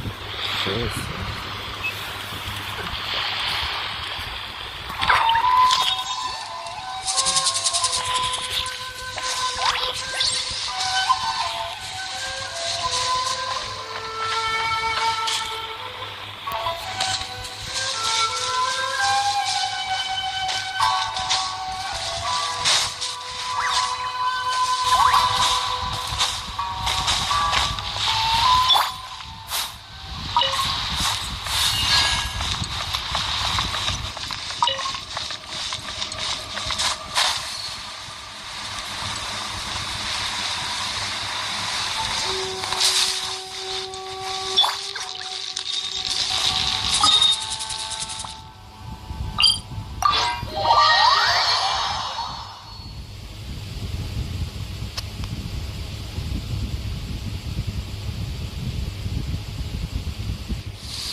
suffice.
forego the lost and found report.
I must leave no stone unturned.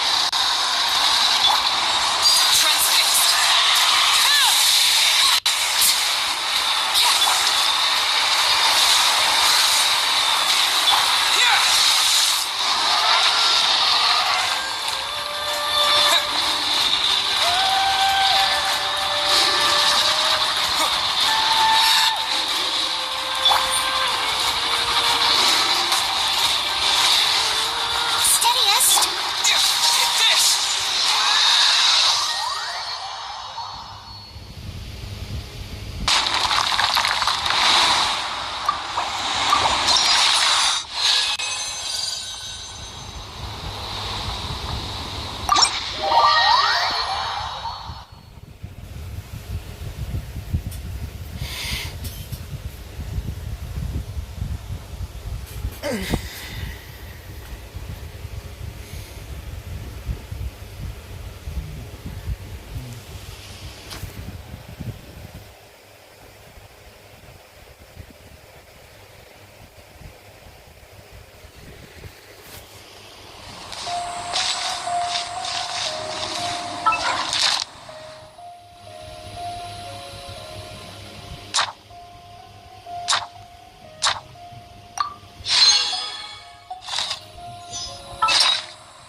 Something with which to commemorate this occasion.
desert's a tough adversary, but at least it doesn't hide anything. What you see is what you get, and whether you take on the challenge is entirely up to you.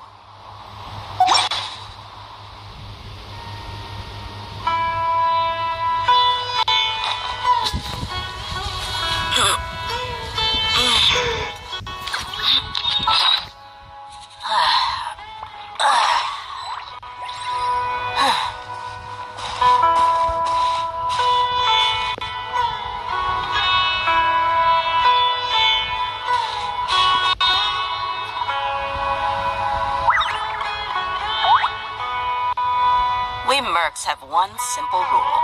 Whoever pays the most is your new boss.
desert's a tough adversary, but at least it doesn't hide anything. What you see is what you get, and whether you take on the challenge is entirely up to you.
My people are used to the desert life, but still, I hope that one day they'll be able to find an oasis of their own in the sandstone.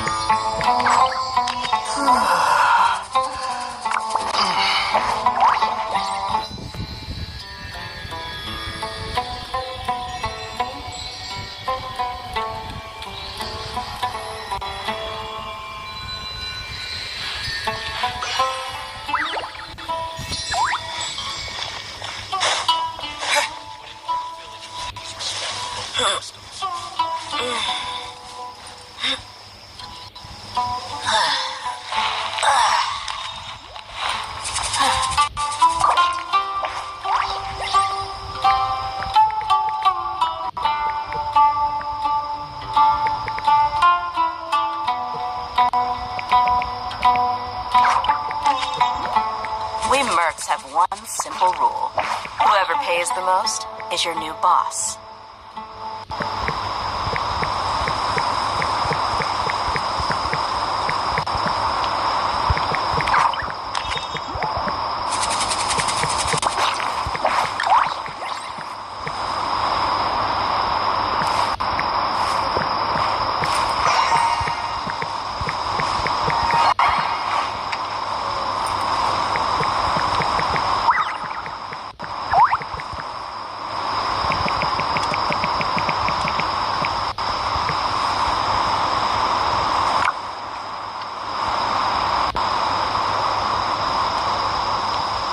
My people are used to the desert life, but still, I hope that one day they'll be able to find an oasis of their own and leave the sandstorms.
desert's a tough adversary, but at least it doesn't hide anything.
still doesn't make any sense. Normally it would be possible to do a cooperative.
say all the words.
The desert's a tough adversary, but at least it doesn't hide anything.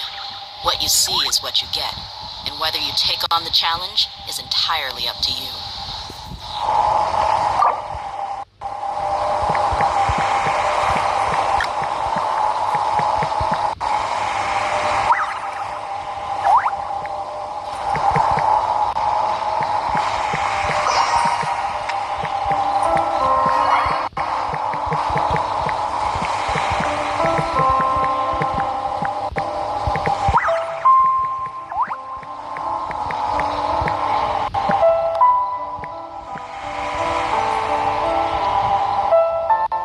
Mercs have one simple rule.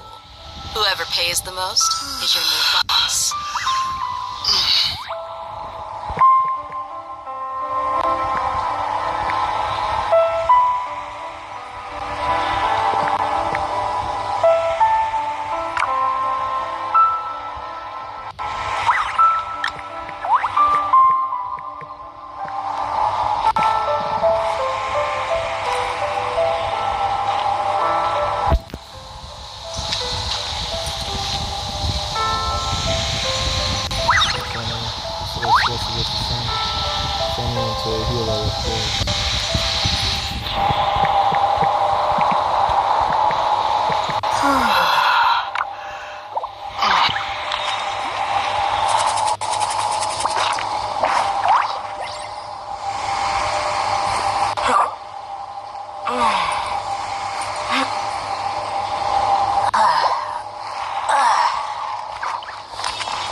Guess I must have been sleepwalking.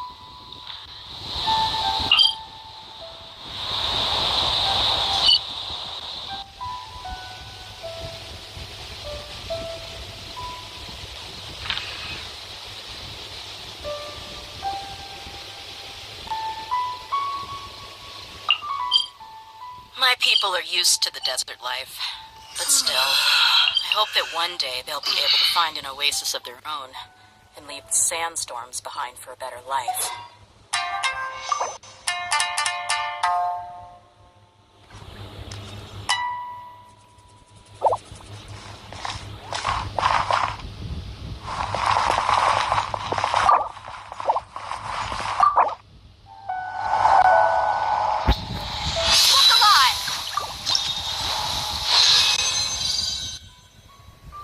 I can do it too.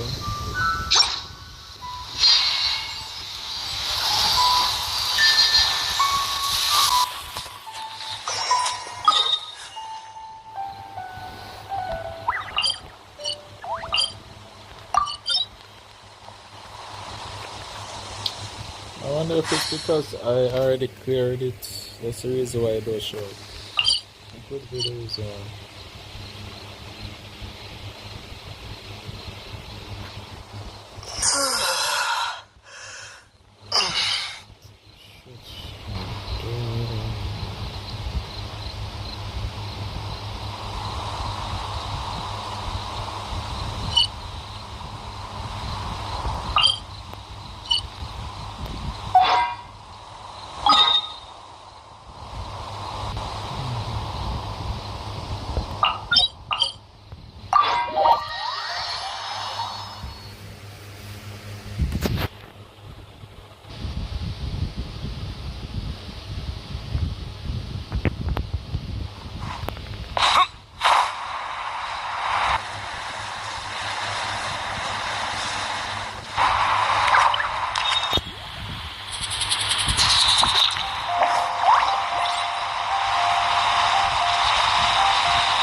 as your new boss.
My people are used to the desert life, but still, hope that one day they'll be able to find an oasis of their own and leave the sandstorms behind for a better life.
Knights of Favonius with you next time.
target practice. Spread your wings and raise a storm!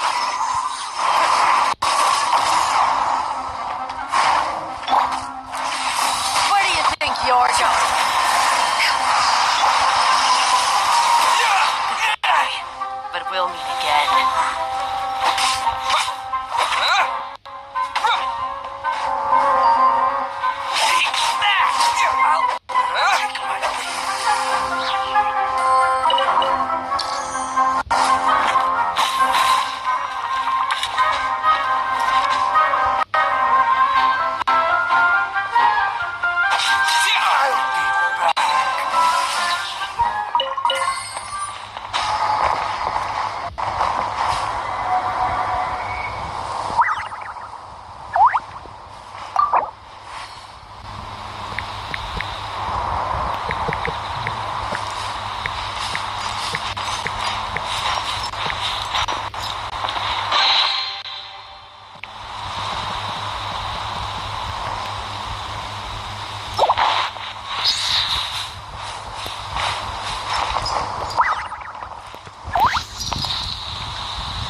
target practice.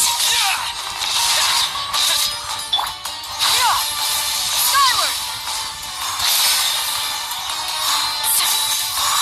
Stretch your wings and raise a storm! Take this!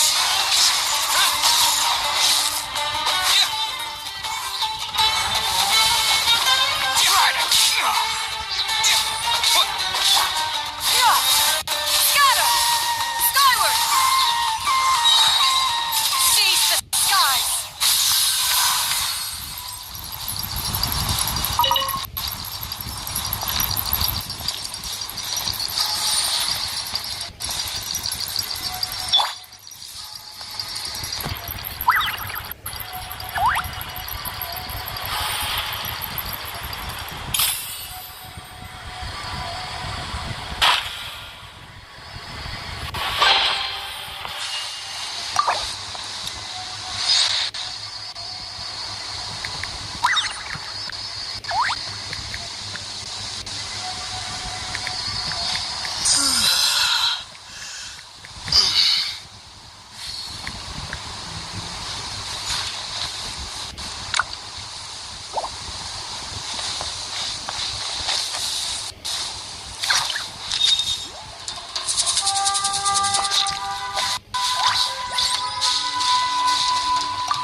To oblige.